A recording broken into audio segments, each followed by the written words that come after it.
Welcome to Sleepless Philosophers. If someone can make a person want something they didn't plan to want, and they don't even notice it happening, did they really choose it at all? That's the strange thing about manipulation. It doesn't feel like control. It feels like intuition. It feels like trust. Tonight's story is about influence, but not the kind that shouts or threatens. The kind that whispers, that blends in, that offers a hand while nudging the back. These are the real tactics people use to bend minds, shape choices, and pull invisible strings. And the most unsettling part? Most of the time, they work because they feel good. So if this kind of story helps settle the mind, helps ease the static of the day, or if it simply makes the quiet feel a little less lonely, please like the video and subscribe to the channel. We post every single night, meaning there's always something waiting here for you. And just before we begin, a soft question. What time is it where you are? Midnight? 2 a.m? Sunrise through closed blinds? Comment the hour and where you're watching from. Now let's step into the stillness, into the first shadows of soft control. The first tactic begins not with pressure, but with reflection. It's called the mirror effect, one of the oldest tricks in the book, and one of the most invisible.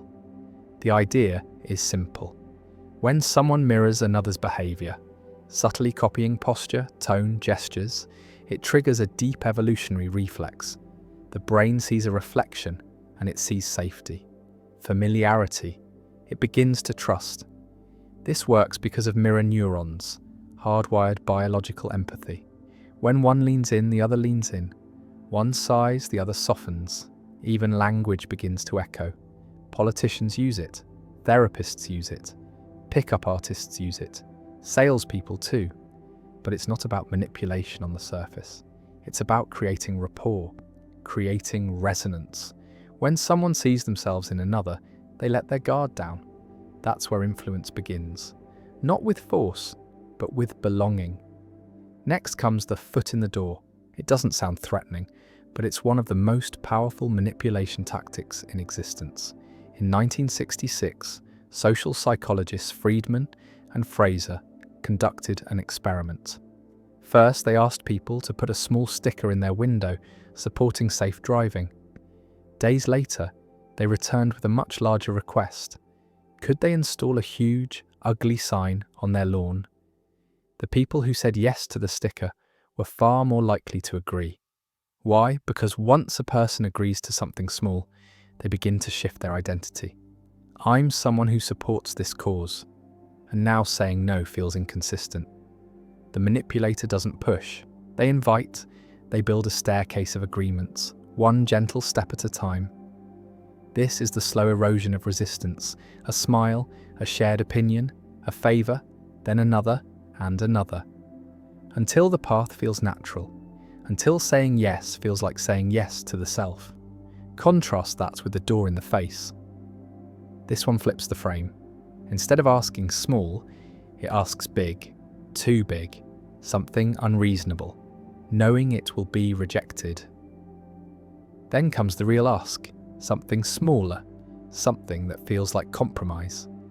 The second request isn't small. It just looks small next to the first. The mind compares. And in that contrast, it finds comfort. Salespeople do it, negotiators, parents. The trick works not because the smaller ask is reasonable, but because it feels like relief. And people want to be reasonable. They want to reciprocate, so they agree. Anchoring plays into this. Whatever comes first becomes the reference point. A $400 watch makes a $200 one feel cheap. A harsh demand makes a softer one feel fair.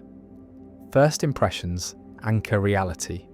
That's why job interviews matter more in the first 5 minutes. That's why the first number in a negotiation often wins. The mind is lazy. It grabs the first hook it sees, then it pulls everything else toward it, even when it's wrong. Especially when it's wrong. But perhaps the most disturbing effect is the illusory truth effect, proven by Hasher, Goldstein and Topino in 1977. Repetition, they found, creates belief, not because the statement is logical, but because it feels familiar. and familiarity feels true. Say a lie once, it's a lie. Say it 100 times, it's a headline. Propaganda knows this. Advertising runs on it. The brain mistakes the smoothness of recall for the sharpness of fact. So the manipulator doesn't argue. They echo. They repeat. They let time do the convincing. This is the soft architecture of belief, of persuasion, of control without confrontation. These tricks aren't new. The Stoics warned of them. Marcus Aurelius wrote in his Meditations about guarding the mind like a fortress, because influence enters like smoke, not fire. Friedrich Nietzsche spoke of the will to power, not as domination, but as subtle shaping. Viktor Frankl, inside Auschwitz, saw how fragile human freedom was, how stories, hopes, even gestures could steer a person's choices, even their will to survive. These thinkers didn't write about manipulation for sport. They wrote because they saw what happens when influence becomes invisible, when people start believing what they hear simply because they've heard it enough, when people think they're choosing, but they're only choosing between options already selected for them. Every tactic starts small, a smile that lingers a little too long, a compliment that feels tailored, a favor that creates debt, a phrase repeated until it sounds like a thought, a comparison that reshapes value. None of it feels like pressure. It feels like gravity, and that's the genius of it. Real manipulation never feels manipulative. It feels natural, familiar, like the path was always leading here, like the choice was always theirs. And maybe that's the deepest trick of all, making someone grateful for their own compliance. But not all manipulation is so clean. Some tactics are jagged, darker, soaked in guilt and fog. One of the most corrosive is guilt tripping. The manipulator plays the victim, not the villain. They don't demand, they sigh, they hint. They say things like, "I guess I'll just do it myself," or, "After all I've done for you." The words are hooks, not accusations, but invitations to feel bad. This tactic works because most people want to be good, kind, fair, and the manipulator weaponizes that goodness. They turn morality into currency. They make another person feel like setting boundaries is cruelty or saying no is selfishness. And over time, that internal compass breaks. Guilt becomes the weather of the relationship, always looming, never quite clear. And here's the paradox. Often, the manipulator doesn't even realize they're doing it. They feel justified, they feel hurt, but underneath there's control. It's not just about being heard, it's about shaping behavior through shame. And shame is heavy. It lingers in the body, in the tone of voice, in the way someone hesitates before speaking. In philosophy, Jean-Paul Sartre called this the look of the other, the feeling that we become who we are through the imagined judgment of another person. And in manipulation, that look becomes a leash. The person being guilt-tripped becomes afraid of disappointing the image someone else has built for them. The trap isn't made of rules, it's made of expectations, invisible but powerful. Then comes triangulation, another sharp tool. This one introduces a third party into the emotional system. It creates jealousy, competition, confusion. The manipulator says, "Well, Sarah doesn't have a problem with it," or "My ex understood me better." Now the target isn't just trying to resolve a conflict. They're trying to outperform a ghost. It's no longer about the issue. It's about proving worth, regaining approval. The manipulator stays in control by shifting the focus. They never take the hit directly. They redirect it, and the emotional landscape gets murky. Triangulation turns relationships into arenas. Someone is always performing, always trying to win back favor. And this kind of pressure breaks down clear thinking. People stop asking, "Is this right?" and start asking, "Am I enough?" The answer, of course, is always just out of reach. Another tactic, the slow withdrawal of affection. Known in psychology as intermittent reinforcement. Give praise, then withdraw it. Offer warmth, then go cold. The pattern creates a loop. The brain becomes addicted to approval, like a gambler pulling a lever. This is how slot machines work. Random rewards, no predictability. The mind craves the next hit of connection, and the manipulator becomes the dealer, the one who gives and withholds. This isn't fantasy, it's studied, documented. Psychologist B.F. Skinner proved that intermittent reinforcement is the most powerful way to condition behavior. Not consistent rewards, but erratic ones. And when applied to relationships, it creates obsession. People chase the approval they once had, believing it will return. Sometimes it does, briefly, just enough to reignite hope. And that hope becomes the hook. The manipulator keeps the other person walking in circles, hoping for the version of them that once existed. But that version is now a tool, not a truth. There's also projection. The trick of accusing others of the very thing one is doing. A manipulator who is lying might accuse someone else of dishonesty. It's disorienting, because now the other person is defending, not observing. Their energy goes into denial, not awareness. They feel cornered, attacked, and the manipulator avoids accountability by becoming the accuser. Carl Jung warned that the things people cannot own in themselves are often projected onto others. He called it the shadow, the part of the psyche we deny. Manipulators use the shadow like a mirror turned outward. They cast their own flaws onto the people around them, and the target ends up feeling like the guilty one, like they're always wrong, always the problem. Slowly, self-trust erodes. Another tool, gaslighting. Named after a 1944 film in which a man convinces his wife she's going insane by subtly altering their environment and denying it. That didn't happen. You're remembering wrong. You're overreacting. Gaslighting is not about truth. It's about control over perception. The goal is to make someone doubt their own mind, their memory, their sanity. And it works because memory is fragile, easy to bend. And when someone repeatedly tells a person that their experience is invalid, they begin to wonder if it's true. They stop resisting. They start second-guessing. Gaslighting turns the self into an unreliable narrator. And once that happens, the manipulator becomes the new source of reality. One more tactic, love bombing. Overwhelming affection at the start, excessive praise, constant validation. Texts, gifts, promises. It feels magical, like destiny. But it's a setup. The goal is rapid attachment to create dependency. And once that bond is strong, the manipulator begins to change. The affection becomes conditional. The target becomes responsible for maintaining the magic, for keeping the manipulator happy. And the threat of losing that initial intensity becomes a leash. Many abusive relationships start this way, not with cruelty, but with charm, with the illusion of perfect connection. It's not love, it's investment. Manipulators know that people are less likely to leave something they've poured themselves into, even if it turns toxic, especially if it turns toxic. Because now there's sunk cost, time, emotion, hope, and that hope becomes a trap. One more thing, these tactics are rarely used in isolation. They stack, they compound.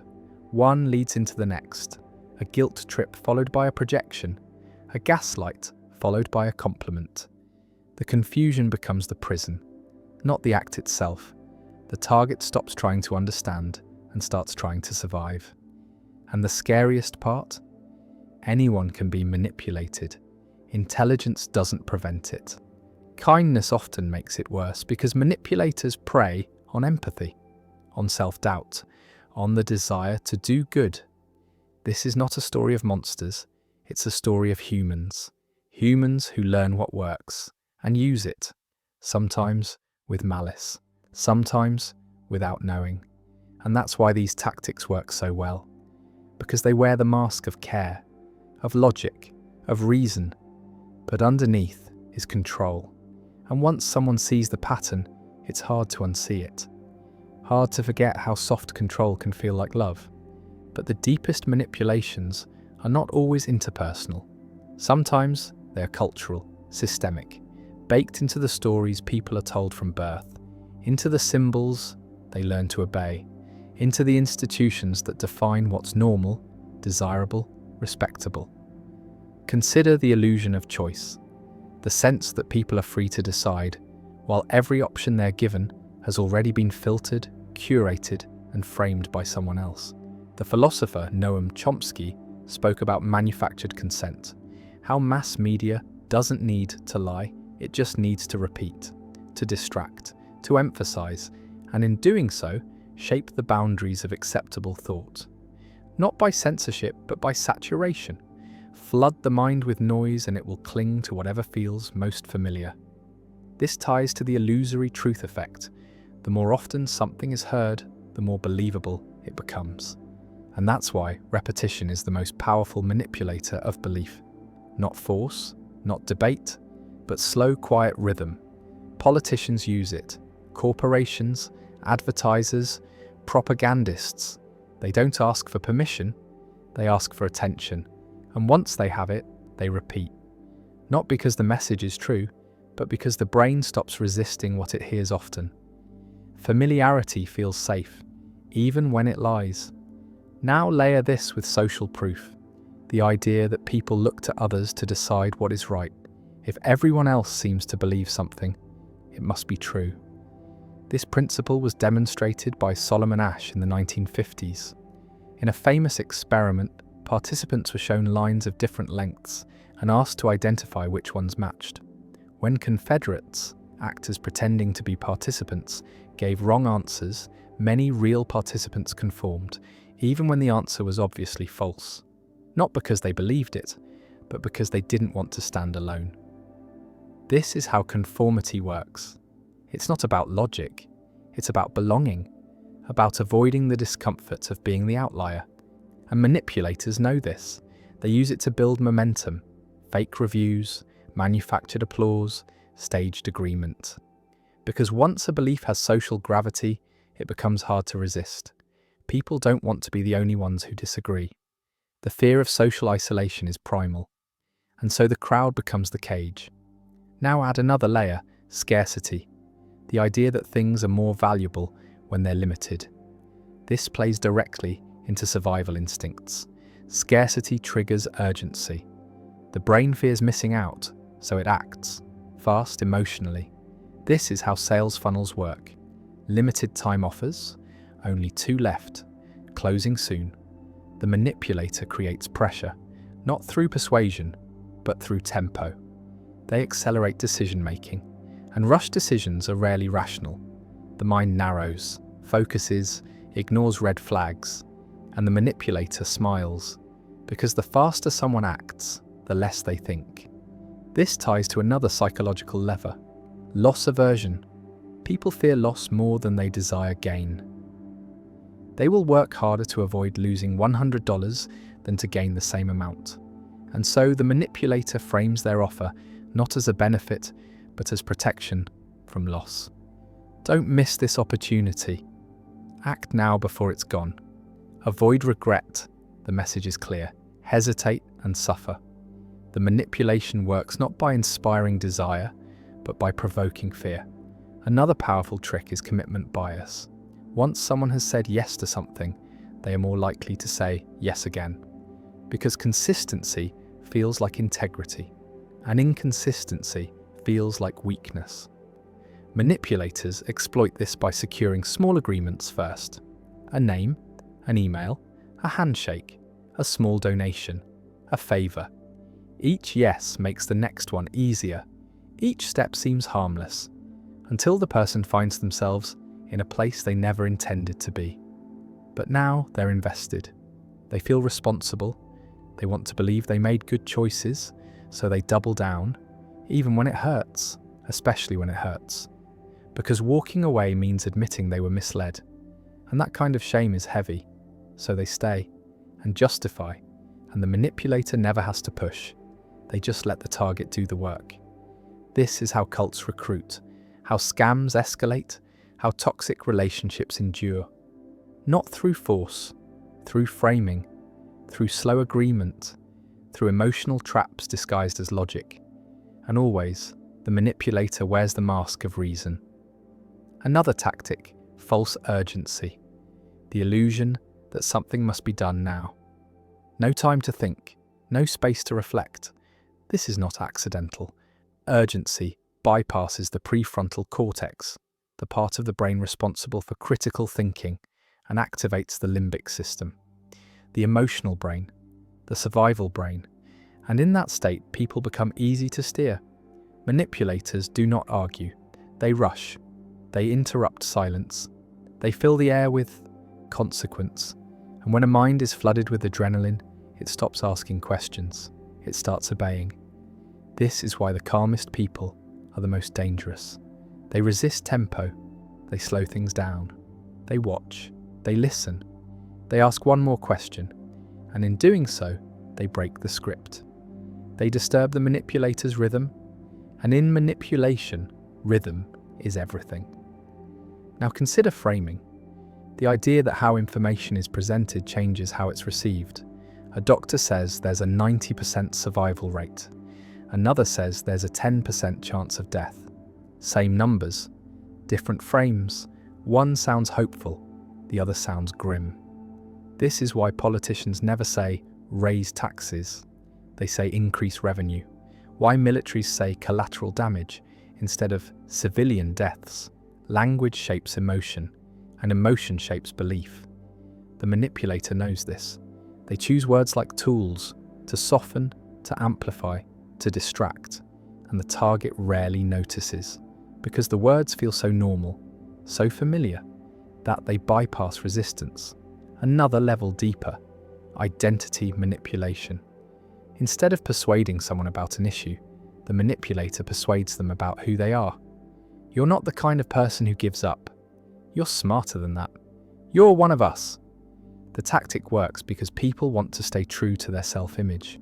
And if the manipulator can define that image, they can control behavior. This is the deepest form of control. Not over actions, but over identity. The manipulator doesn't tell someone what to do. They tell them who they are, and the rest follows. These tricks are not theory. They are real, tested, repeated, refined. They are used in advertising, in politics, in relationships. And the best ones leave no fingerprints. Because true manipulation doesn't feel like pressure. It feels like clarity, like certainty, like choosing. And maybe that's the cruelest irony, that the most manipulated minds are the ones most convinced of their own independence. And perhaps the most unnerving realization is this: the manipulator doesn't have to be someone else. Sometimes the softest deceiver is the self. Self-manipulation is quieter, more seductive. It doesn't feel like a trick, it feels like rationalization. The justifications whispered late at night, the subtle reframing of one's own behavior, the way a person convinces themselves they're staying for love when it's really fear, or that they're compromising when in truth they've simply given up. People are experts at lying to themselves in tones that sound like reason. Viktor Frankl called it the existential vacuum, the inner void that fills itself with distraction, conformity, obedience, all to avoid facing the terrifying weight of true freedom. Jean-Paul Sartre described the concept of bad faith, the habit of denying one's own freedom by adopting false identities, saying, "I can't leave this job, I have no choice," when in reality, the choice is there. It's just difficult, expensive, risky. So the lie becomes a shield, and the more it's repeated, the more it sticks. Manipulation doesn't always come from the outside. Sometimes it's internalized, rehearsed, memorized. The stories people tell themselves about who they are, what they deserve, what is possible, those stories shape behavior more than any external force ever could. And the scary part is, those stories rarely feel like stories. They feel like facts, like hard truths, but they were learned in childhood, in shame, in survival, and now they operate like silent scripts, telling someone they're not smart enough, not strong enough, not lovable, so they stay, they settle, they comply. Not because they want to, because their inner dialogue has been manipulated so deeply, they can no longer imagine wanting more. This is the final level of control, when the cage lives inside the mind. And even if the door swings open, the prisoner doesn't run, because they no longer believe in running. And this is where philosophy returns, not as comfort, but confrontation. Friedrich Nietzsche warned that most people do not seek truth, they seek relief. That suffering becomes bearable only when it feels meaningful. But when meaning collapses, people will cling to any illusion that dulls the pain. That illusion can be religion, ideology, status, even busyness. But the common thread is avoidance of inner chaos. And manipulators, external or internal, thrive in that chaos. They offer false clarity. They offer simple narratives. Heroes and villains, good and evil, right and wrong. And those narratives create emotional leverage. If a person can be convinced that something is morally right, they will do it without question. Even if it hurts them, even if it hurts others. History is full of such examples. Cults, regimes, revolutions, all beginning with a story, a promise, a simple frame. We are the good ones, they are the problem. Once that belief is implanted, manipulation becomes self-sustaining. People begin to police themselves, to enforce the rules of the story. And those who question it are seen as dangerous, traitors, the enemy. This is how groupthink forms, a collective hallucination, not imposed by force, but by belonging. The need to belong is one of the most powerful psychological drivers. People will change their opinions, suppress their doubts, even betray their own values to avoid being cast out. And this is what makes manipulation so terrifying. It doesn't need chains, it just needs loneliness. Because when someone feels isolated, abandoned, uncertain, they will grasp at any rope that pulls them back into connection, even if that rope is a noose. Manipulators understand this. They create isolation. They fracture bonds. Then they offer themselves as the only safe harbour, the only one who gets it, the only one who stays. And so the target becomes dependent, not just on approval, but on identity. Who am I without this person? Who am I without this system? Who am I if I say no? And the answer feels like emptiness, so they say yes again and again, until the word yes no longer feels like consent. It feels like survival. And this is the dark genius of soft manipulation. It turns obedience into comfort, and resistance into fear, and most never notice it happening, because it happens slowly, gradually, in moments, in patterns, in phrases repeated just enough, in gestures calibrated to the heartbeat. This is not movie villainy. It is psychological architecture, and it is all around, in advertising campaigns that tie identity to consumption, in workplaces that preach loyalty while extracting overwork, in relationships where love is conditional, always earned, never stable, even in families where approval is tied to performance and worth is measured in obedience. It is everywhere. And the only defense is awareness, not paranoia, not cynicism, but quiet observation. The ability to pause, to notice the patterns, to ask who benefits from this belief, who gains when I say yes, who suffers when I say no. These questions are not comfortable, but they are necessary, because comfort is often the bait, and silence is often the cost. To unlearn manipulation is not to become hard, it is to become clear, soft but firm, open but watchful, like water. The Taoist sages spoke of this. That softness is not weakness, it is adaptability. It moves around obstacles, but it does not forget the current. And the current here is this: every mind is vulnerable. Every heart has openings, and anyone can be misled if they do not know the weight of their own thoughts. So this story continues not to frighten, but to illuminate, to hold a candle to the tactics that hide in plain sight. Because darkness is not where manipulation thrives. It thrives in dim light, in half-truths, in the spaces between awareness, and it is there, in that half-lit place that the softest lies take root. Not shouted, not forced, just quietly allowed. And perhaps the cruelest manipulation is not the one that changes how a person sees the world, but the one that changes how they see themselves. The tactics that twist the mirror inward, that make someone doubt their instincts, second-guess their emotions, mistrust their very sense of reality. Not through violence, not through rage, but through soft contradiction, repeated over time. 1,000 tiny rewrites of memory, tone, intent. This is the slow erosion of the self, and it often begins with small phrases. You're too sensitive. I was just joking. You always take things the wrong way. These are not observations. They are edits, a subtle reprogramming of perception. And over time, the person hearing them begins to wonder, maybe I am too sensitive. Maybe I am remembering it wrong. Maybe I am the problem. The tactic is known clinically as gaslighting, but that word can feel clinical, detached, even theatrical. The reality is quieter.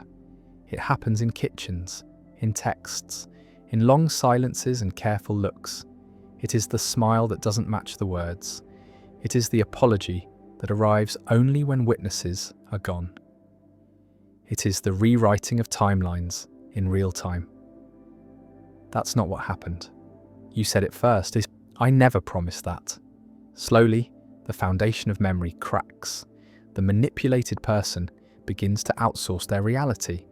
Instead of trusting their thoughts, they wait for someone else to confirm them. This is where control becomes internalized. The manipulator no longer has to interfere directly. The person begins to monitor themselves, to anticipate conflict, to apologize for things they haven't done, and the manipulator says nothing. They don't have to, because the rewiring is complete. This is not rare. It is not niche. It happens in relationships where one partner holds emotional power. It happens in workplaces where authority goes unchecked. It happens in religions, families, schools, anywhere there is hierarchy without accountability. And once someone has been gaslit deeply enough, escape feels like betrayal. Not of the abuser, but of the identity they've built within the abuse, because pain becomes familiar, and the mind confuses familiarity with safety. So they stay. They endure. They adjust their expectations downward. They stop asking for what they need. And over time, they forget that they ever deserved more. This is what Hannah Arendt called the banality of evil. Not dramatic cruelty, but quiet complicity. The systems that enable manipulation are not built with fire. They're built with routine, with silence, with cultural norms that teach people to prioritize harmony over truth, to be agreeable, to forgive quickly, to give the benefit of the doubt. And manipulators exploit that. They use politeness as armor. They weaponize empathy. They say just enough of the right thing at the right time to keep suspicion at bay. And if someone confronts them, they play the victim. They say, "Why are you attacking me?" Or, "I can't believe you'd think that of me." Suddenly the focus shifts. The manipulated person finds themselves apologizing again. The cycle begins anew. Another tactic that deepens this trap is future faking, the promise of eventual change. I'll stop drinking. I'll go to therapy. Next year will be different. The manipulator paints a beautiful tomorrow to keep someone suffering today. They sell hope as a leash, and it works because people want to believe. They want to believe the investment will pay off, that the good version of the person is the real one, and the bad moments are just stress, just temporary, just a phase, but sometimes the phase never ends, and the promise becomes a ritual, a distraction from the fact that nothing is changing, that there is no plan, only delay. Manipulators use time like a fog, to buy themselves more space to harm, and to keep the other person too tired to leave, because leaving requires clarity, and clarity doesn't live in confusion. Another manipulative strategy is selective memory, only remembering what serves the narrative, convenient forgetfulness. A person apologizes, but later denies it. They agree to something, then claim they never did. They twist the facts until both sides are too exhausted to keep track. This tactic works not because it's persuasive, but because it's draining. Emotional fatigue is a weapon. If a person is tired enough, they stop defending themselves. They surrender, not out of agreement, but out of sheer depletion. And that surrender becomes evidence. See? You're not fighting me anymore. So you must finally understand. But there is no understanding, only numbness, only the quiet ache of someone who has learned that resistance is not worth the cost. This is how people are broken, not with a hammer, with a whisper. And often the manipulator doesn't raise their voice. They lower it, they stay calm, they speak slowly, and in doing so, they appear rational, controlled, while the person reacting to the chaos seems emotional, disproportionate. Look at how you're acting, they say. You're crazy. And once that label is planted, crazy, it takes root. The target begins to doubt their own reactions, to mute their instincts. And once that muting is complete, the manipulation is no longer needed. The person has learned to suppress themselves without assistance. This is not dramatized, it is documented. It is found in trauma therapy, in survivor groups, in journals written by people who woke up one day and didn't recognize themselves. Not because they changed, but because they had been changed, slowly, carefully, repeatedly. This is how erosion works, not with earthquakes, with water, constant, gentle, devastating. And so the manipulation deepens, not by pushing harder, but by becoming the air, inescapable, unquestioned, normal. And once that happens, the question is no longer, why are you still here? The real question is, how could you have left when the only version of reality you know tells you that staying is the safest thing? And that's the genius of soft manipulation. It doesn't lock the door. It convinces the person that the world outside is colder than the prison inside. But what happens when the manipulator disappears? When the source of control is gone, but the patterns remain? That's the part most people don't talk about. The ghost of manipulation. The way a person still flinches at kindness, still second-guesses joy, still waits for the other shoe to drop. Because the tactics don't just work while they're happening. They echo, they embed, they rewire the nervous system to expect harm and to interpret peace as suspicious. A compliment feels like bait, a disagreement feels like danger. And even in safety, the body braces for something that never comes. This is the long tail of psychological control. It doesn't end when the manipulator walks away. It ends when the person can relearn the rhythm of trust. And that is not easy, because during manipulation, the mind adapts. It builds workarounds, defense mechanisms, habits of silence. These habits were once survival tools. They worked, but now in freedom, they become walls. Viktor Frankl said that between stimulus and response, there is a space, and in that space lies the power to choose. But when someone has lived under constant pressure, that space shrinks. Everything becomes reactive. A tone, a glance, a pause in conversation. Each one feels like a threat. Not because it is, but because it was. This is trauma. Not as drama, but as pattern, as repetition, as a nervous system trained to expect manipulation. And so even truth can feel manipulative, even love, because real love is patient. And patience feels unfamiliar, and the unfamiliar still registers as unsafe. This is the cruel inheritance of being controlled. Freedom feels like falling, like disorientation, like the ground has been removed, and many go back. Not because they missed the pain, but because the pain was predictable, structured, familiar. There is a strange comfort in knowing the rules of a toxic system, in knowing exactly what will make someone angry, what will calm them down, what will buy a few days of peace. It becomes a dance. And when that dance ends, the silence feels unbearable. So they call, they forgive, they return. And the cycle repeats, not out of weakness, out of conditioning.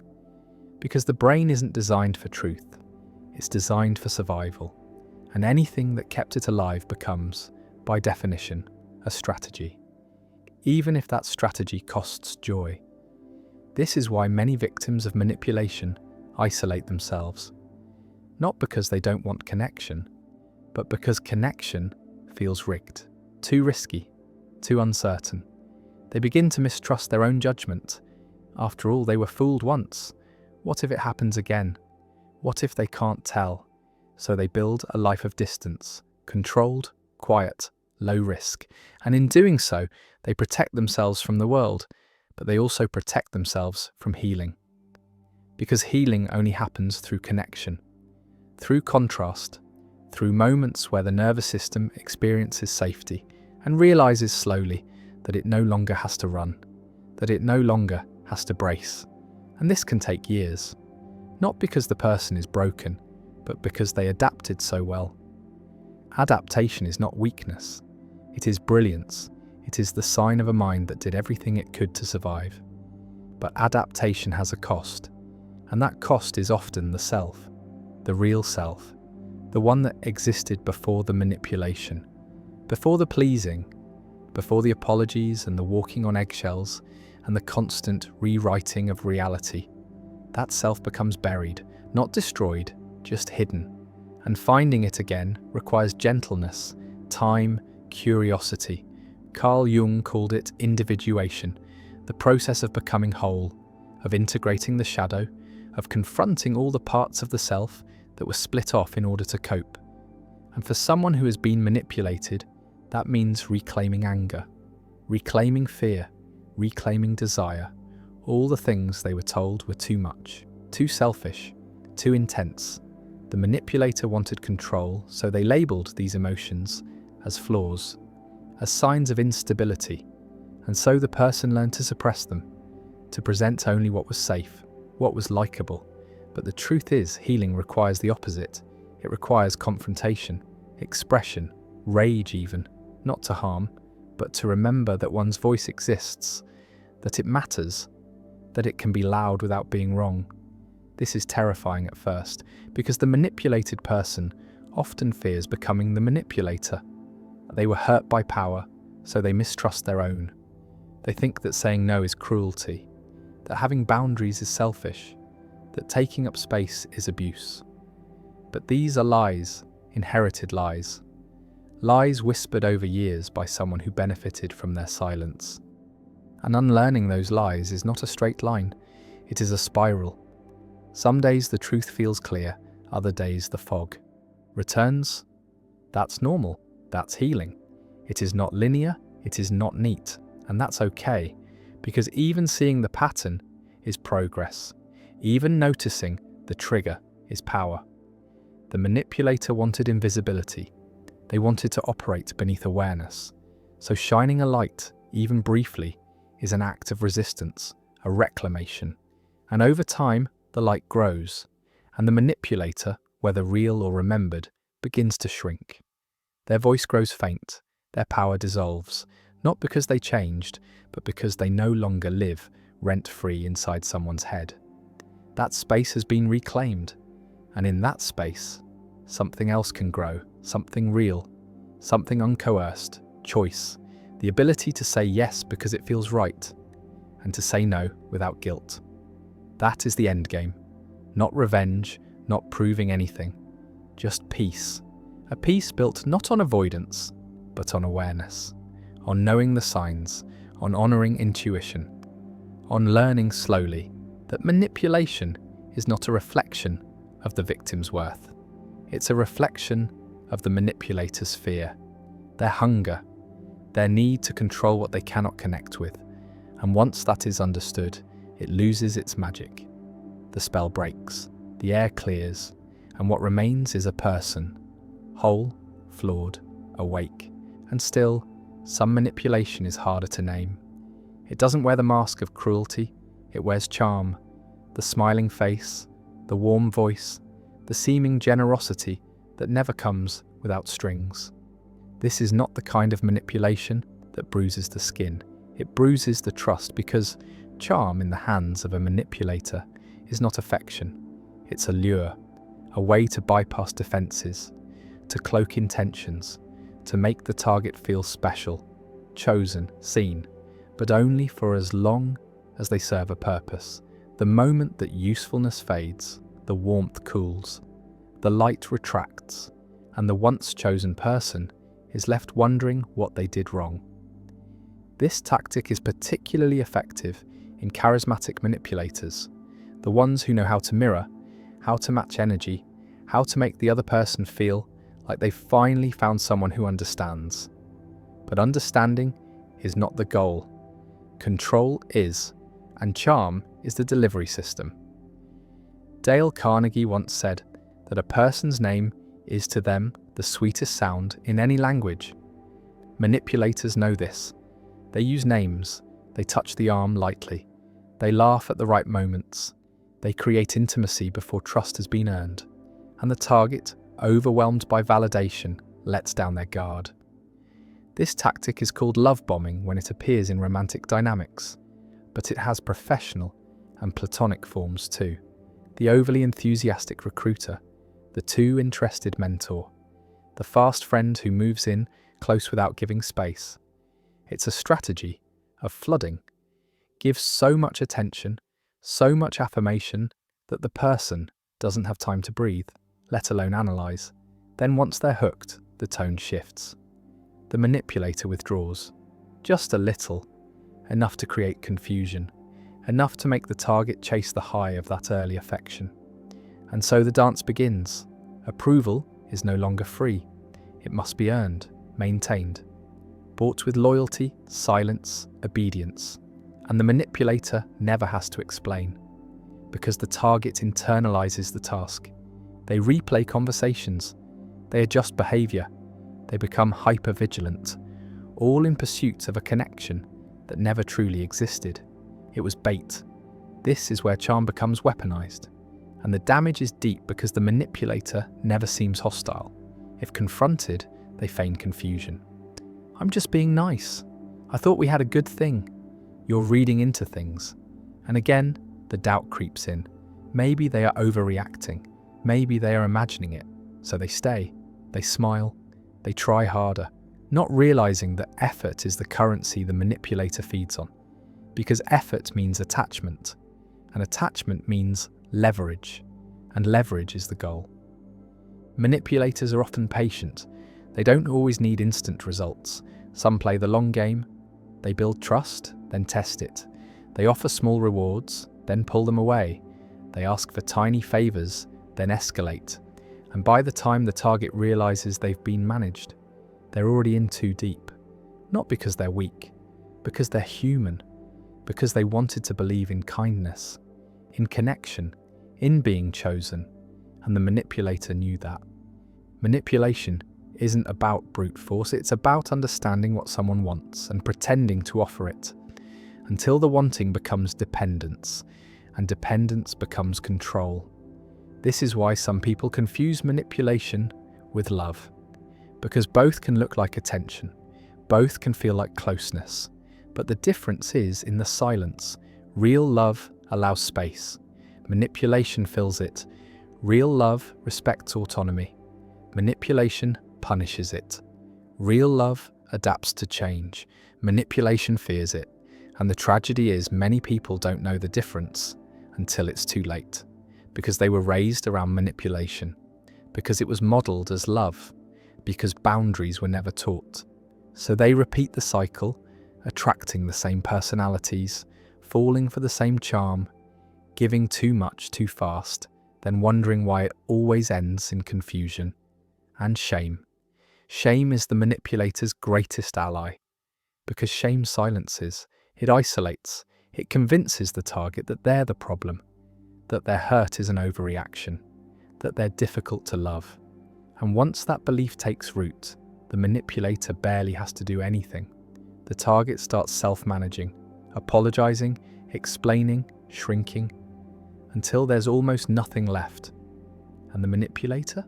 They just move on.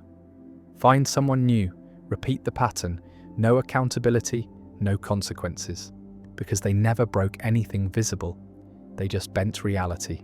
softly, repeatedly, until it held their shape. The philosopher Michel Foucault spoke about power not as something possessed, but as something enacted through relationships, through norms, through discourse. He wrote about the panopticon, a prison design, where inmates can be watched at any time, but never know when they're being watched. And so they behave as if they're always being watched. Manipulation works the same way. It installs a watcher inside the mind, a voice that says, "Don't say that. Don't do that. What if they get mad?"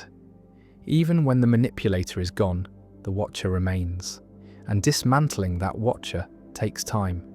It takes new experiences, safe people, repetition. The same way the brain was trained to fear, it can be retrained to trust.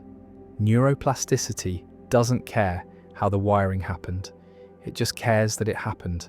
And that means it can be undone. Slowly, gently, with practice. But first, there must be naming. Naming what happened. Not minimizing it, not rationalizing it. Naming it. That was manipulation. That was control. That was not love. Naming is power. Because silence is how manipulation survives. It thrives in ambiguity. It feeds on confusion. But truth is antiseptic. It stings, but it cleans. It cuts through the fog. And once seen clearly, the manipulator loses their grip. Not because they've changed, but because their camouflage no longer works. The illusion is gone. And what remains is not just a clearer view of them, but a clearer view of self. A self that is worthy. Not because of performance, not because of compliance, but because worth is not something earned through someone else's approval. It is inherent, untouchable. And once that is felt, not just understood but felt, the manipulator becomes irrelevant. Their tactics fall flat. Their charm feels hollow. And their absence no longer aches, it liberates. And still the question lingers quietly, like smoke in an old room. Why do some people manipulate? Why build entire lives around control, deceit, emotional leverage? The answer is not always simple cruelty. Sometimes it's fear. Deep marrow-level fear. Fear of abandonment. Fear of being seen as small. Fear of being powerless in a world that feels like it's always threatening to swallow them whole. And in that fear, they learn strategies. Not consciously, not at first. It starts as protection. A child grows up in a home where love is conditional, where affection is earned through compliance, where mistakes are punished not with correction, but with shame. And so the child becomes hyper-aware. They learn to read faces before they speak. They learn which words earn smiles, which silences earn safety. They become performers, not because they want to lie, but because the truth was never safe.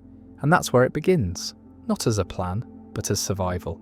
Then they grow up, and the world rewards that performance, at work, in relationships, in every place where power is currency. The child becomes an adult who can get what they need, not by force, but by influence. And slowly, without even noticing, the survival tactic becomes a personality, a default mode, a way of life. This is the manipulator most never recognize, because they're not always evil. They're just afraid, terrified of vulnerability, addicted to control, and they learn to justify it. I'm just doing what I have to. It's for their own good. If I don't, someone else will. The lies are internal now, polished, practiced. They sound like wisdom, but they're still fear in disguise. And the irony is the manipulator is often just as trapped as the one being manipulated. They can't stop, because stopping would mean exposure, honesty, accountability, and those things feel like annihilation. So they continue, smiling, charming, twisting reality just enough to keep people close, but never empowered. And yet, manipulation doesn't always look like grand strategy. Sometimes it's habits passed down through generations. A mother guilt-tripping her son because she doesn't know how to ask for love. A father withdrawing affection because it's the only way he knows to feel respected. A boss using praise to control instead of to uplift. These aren't movie villains. They're people. People who were shaped by systems that rewarded control and punished vulnerability. And still, the impact is real. Intentions don't erase consequences. The hurt lands just the same. And so the cycle continues. Hurt people, manipulated children become manipulative adults. Not always with cruelty. Sometimes with a smile, a hug, a favor given with invisible strings. And the question becomes, how do you break the cycle? How does someone raised in manipulation learn to live without it? The first step is to notice, to see manipulation not just when it's done to you, but when you are tempted to use it. When someone says no and you feel the urge to convince them instead of respect them. When silence makes you anxious and you reach for guilt instead of curiosity. When you want someone to do something and instead of asking clearly, you hint, suggest pressure. These are all small manipulations. They live in tone, in timing, in the pauses between words. And everyone is capable of them. The difference is awareness. Awareness interrupts the pattern. It creates the space Frankl described, the space between impulse and action. And in that space, there's a choice to repeat the old script or to write something new, something cleaner, something kinder. And this is not easy because manipulation is efficient. It works. That's why people use it. But what it gains in speed, it loses in depth. You can win someone's compliance, but not their trust. You can get their attention, but not their loyalty. And over time, that shallow power collapses. It becomes lonely, bitter, hollow, like a house built without foundation. It looks impressive until the wind comes. Real connection requires surrender. The willingness to be misunderstood, to be rejected, to ask directly and risk a no. And that's terrifying, especially for someone who's built their worth on being agreeable, persuasive, needed. But manipulation always costs more than it gives. It might protect you from rejection, but it guarantees isolation. It might make you feel in control, but it robs you of intimacy. Because intimacy requires mutual choice. And manipulation removes choice, even when it's subtle. Even when it's masked as care.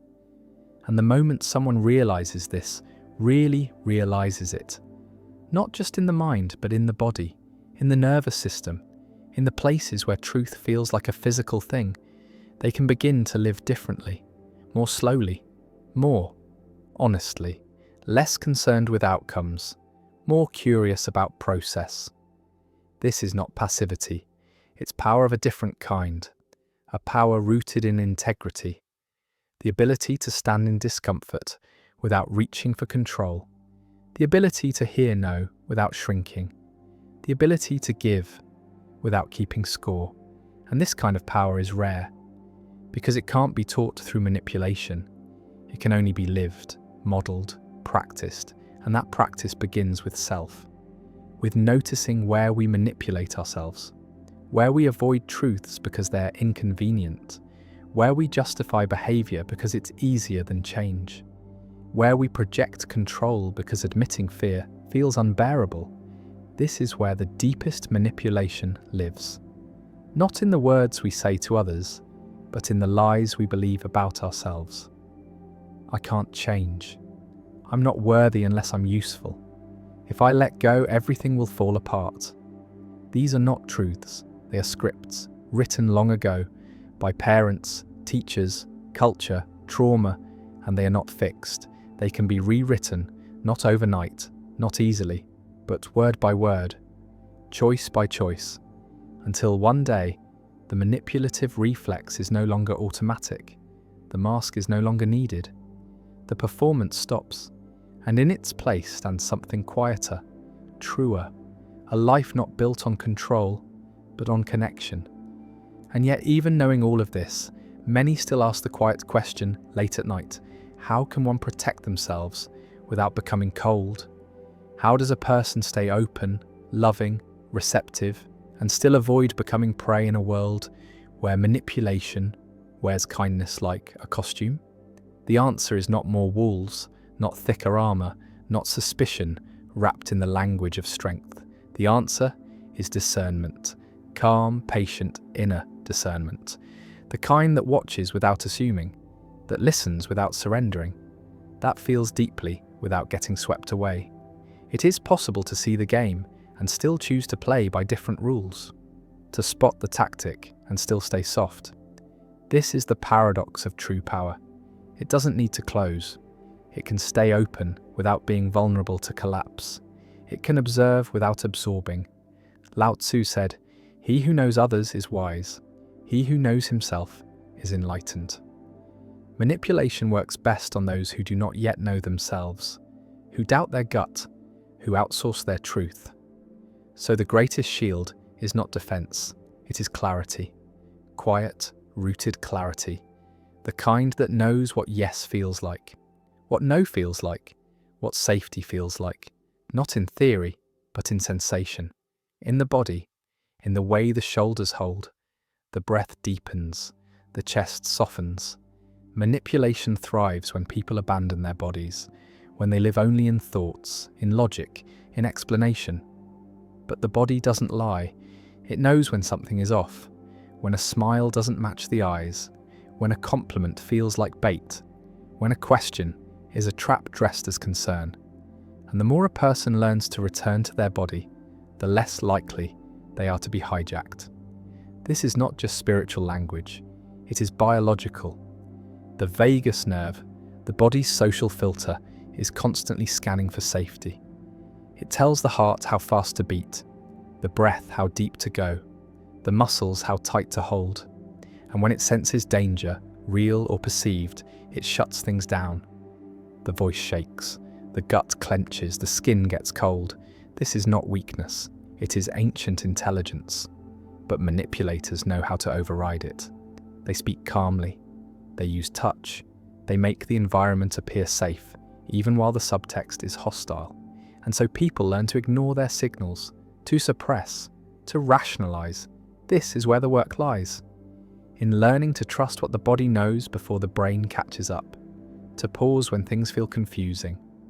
Not because there's something wrong with oneself, but because confusion is often the first red flag. Healthy people don't create confusion. They clarify, they slow down, they listen. It's manipulators who spin fog, who speak in riddles, who give double messages. You're amazing one moment, you're overreacting the next. That push and pull isn't random, it's deliberate. It creates dependency. Because the human brain is reward-driven. Intermittent rewards, those that come unpredictably, are the most addictive. Casinos use them. Narcissists use them. They give just enough to keep you hopeful, just enough to keep you hooked. And it's that hope that becomes the leash, the belief that if you're just better, calmer, more loving, more understanding, then the good version of them will return. But that version was never real. It was a mask, a hook, a prototype of who they knew you wanted, and every time it reappears, it's just to reset the cycle, to keep you questioning yourself instead of them. This is where strength begins, not in confrontation, but in withdrawal. Quiet, clean withdrawal. No dramatic exit, no final speech, just the soft refusal to keep playing a rigged game. And when that happens, the manipulator often escalates. They panic, they accuse, they play the victim. Not because they care, but because they're losing access to control, to supply, to influence. And their reaction is not proof of your cruelty. It is proof of their dependency on your confusion, your guilt, your effort. But when you no longer provide that, when you become still, clear, unmoved, they have nothing left to grip. This clarity is not coldness. It is warmth with boundaries. It is compassion with a spine. It is love that doesn't abandon self-respect. And that kind of love is rare, because most people have been taught that love means sacrifice, that kindness means compliance, that compassion means tolerating harm. But that's not love. That's fear in a costume. True love includes no as a complete sentence. It includes space as a form of care. It includes accountability as a form of intimacy. And the people who can't handle those things were never seeking love. They were seeking control dressed up as closeness. And once you see that clearly, the game loses its shine. The dance ends, the spell breaks, and what remains is space, silence, stillness. For many, that stillness is terrifying, because when the noise of manipulation fades, what rises is everything that's been buried. The grief, the guilt, the rage, the longing. But that rising is not regression, it is release. It is the body remembering that it can speak again, that it can feel, that it can choose. And those feelings, however painful, are not the problem. They are the doorway, the beginning, the nervous system resetting, the soul unfolding. This is not a moment, it's a process, a slow spiral-shaped return to self, to instinct, to joy. And on the other side of that process lies something manipulators can never give: freedom. Not just the freedom from them, but the freedom to live without performance, to speak without scripting, to connect without calculation. This is not a theory. It is a felt experience. It hums in the bones, it moves in the breath, and once tasted, it becomes non-negotiable. That's the real protection, not armor, not defense, but presence. Still, grounded presence, the kind that sees clearly, loves deeply, and walks away when necessary. And even after the fog clears, after the nervous system softens, and the body begins to believe it's safe again, there remains one of the most difficult tasks of all: trusting others. Not because everyone is dangerous, but because the blueprint of danger has been drawn too many times, etched deep into the mind's reflexes, carved like grooves in a well-worn path. And so, even when someone shows up kindly, patiently, earnestly, the instinct is to flinch, to scan for motive, to wait for the mask to drop. Because that was the old story. That was the rule of the game. Kindness always came before control. Smiles were camouflage. Attention was bait. And so the brain, trying to protect, says don't believe it. Stay small. Stay skeptical. Don't invest. Don't hope. And this is not irrational. It's residue. Residue from a past where manipulation wasn't rare. It was routine. Where care was a weapon. Where intimacy meant leverage. But to live like that forever would mean carrying the manipulator with you, letting them live in your reactions, letting their voice speak through your doubt. So the work becomes risk, not recklessness, but gentle, thoughtful risk, letting someone in slowly, watching not what they say, but what they do, how they respond to number, to silence, to mistakes. Because manipulators react when control slips. They don't apologize, they punish. They don't reflect, they retaliate. They don't adjust, they demand. So when someone does the opposite, when they hold space, when they listen, when they accept the limits of another without pressure, it's not weakness, it's evidence. Evidence that maybe not all connections are designed to break. But even then, the urge to sabotage might still arise, to test, to push, to pull away before being pulled. This too is residue, a form of preemptive pain management. Because if it's going to hurt, better to make it hurt on your terms. Better to end it than wait for the betrayal. But here is the deeper truth. Testing people is just another form of control. A reaction learned from the manipulator. A defense dressed up as caution. Real safety doesn't come from control. It comes from clarity, from patterns, from time.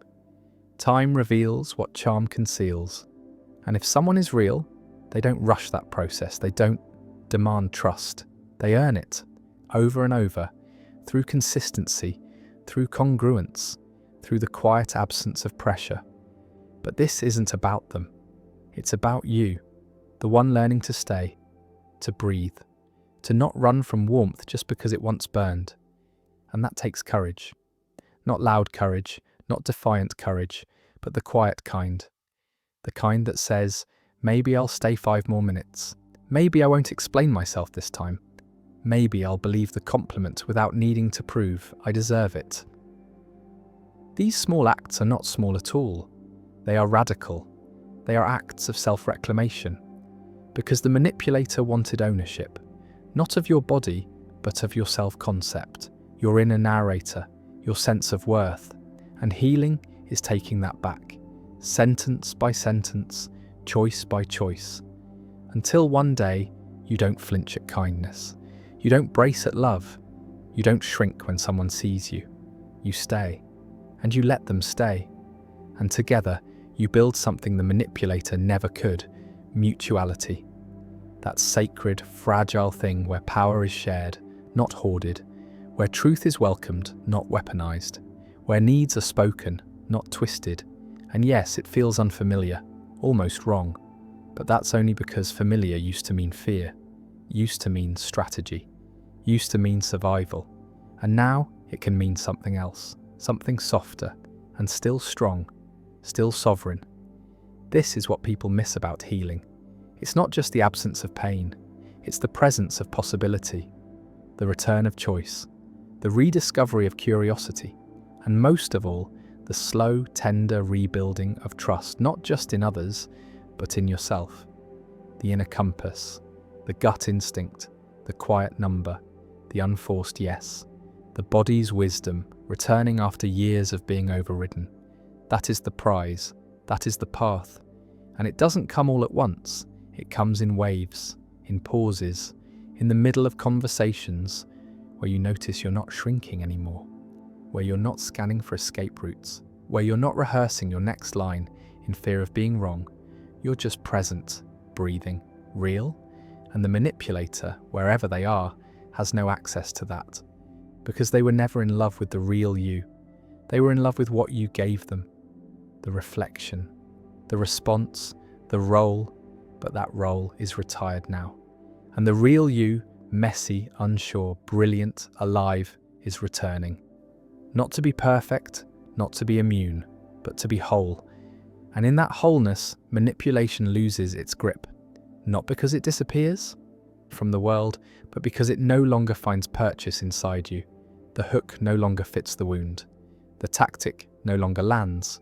The script no longer makes sense, and you walk away, not with vengeance, but with vision. With a quiet dignity that doesn't need explanation, that doesn't need to prove it was hurt to justify healing. It just moves forward, and in doing so, it breaks the cycle. For yourself, for those who come after, for anyone who still believes that love must hurt to be real. It doesn't. It never did. It only felt that way because someone made it so. And now something else is possible. And still, there are those who ask, what if the manipulator never intended to cause harm? What if they truly believed their actions were acts of care, of necessity, of love? This is the grey zone, the quiet murk where much of life unfolds, not in the clear daylight of villains and heroes, but in the foggy twilight of mixed intentions. And it is here, in this ambiguity, that manipulation often hides most effectively. Because when harm wears the language of protection, it is hardest to name. It whispers, "I'm only doing this for your own good. If I didn't push you, you'd never succeed. You need me." These aren't commands, they're convictions, beliefs, often deeply internalized by those who were once victims themselves. The mother who controls her daughter's every decision, believing it will save her from the heartbreak she once endured. The teacher who shames the quiet student into speaking up, thinking they're building confidence. The partner who monitors messages, locations, emotions, not out of malice, but out of fear. These are not monsters. These are wounded people trying to love in the only way they've known. But intention is not enough. Good motives do not erase the impact of manipulation. In fact, they often make it more insidious, more difficult to confront. Because when someone believes their behavior is loving, they become immune to accountability. Any resistance is framed as ingratitude. Any boundary becomes betrayal. And this is where many people stay stuck, trapped between empathy for the manipulator and pain from the manipulation. They say, "But they didn't mean to. They're doing their best. They just love me too much." And maybe all of that is true. But love that suffocates is still not love. Control dressed as care is still control. And the moment we begin to excuse harm because it came wrapped in affection, we enter dangerous territory. Not because empathy is wrong, but because empathy without boundaries becomes self-erasure. This is what psychologist Harriet Lerner called the dance of anger, the cycle where one person suppresses their truth to keep the peace, while the other becomes more entrenched in control, believing everything is fine. It's not malicious, it's familiar. And familiar things feel safe, even when they're not. That's the trap. Not every manipulator is calculated, but every manipulator benefits from the silence of their target. And silence thrives in grey zones. In the discomfort of confronting someone you love. In the fear of shattering an illusion. In the shame of admitting that even kindness can hurt. So the work becomes more subtle now. Not just breaking free from obvious harm, but learning to identify the softer forms. The over-helping, the over-advising, the rescuing that removes agency, the concern that veils surveillance, the protectiveness that masks control. These are harder to name, harder to resist, because they come with smiles, with good intentions, with history. And yet, if left unchecked, they leave the same residue, the loss of self, the shrinking of voice, the internal confusion. Is it me? Am I being ungrateful? Do I expect too much? These questions aren't proof of guilt. They're symptoms of gaslighting, not always intentional, but impactful nonetheless. And here lies the paradox. The manipulator may not see themselves as harmful. They may genuinely feel wounded when confronted. They may cry, defend, collapse. And this too becomes part of the web. Because now the one seeking clarity feels guilt for causing pain. The victim becomes the comforter. The roles reverse, and the original issue remains untouched. This is why healing requires more than leaving the manipulator. It requires unraveling the internal scripts that taught you to doubt yourself, to override your instincts, to prioritize others' comfort over your truth. This is not easy. It often means grieving people who are still alive, people who loved you in the only way they knew, but who never learned how to love without control. And it also means forgiving without excusing, naming the harm without dehumanizing the person, because villainizing them is tempting.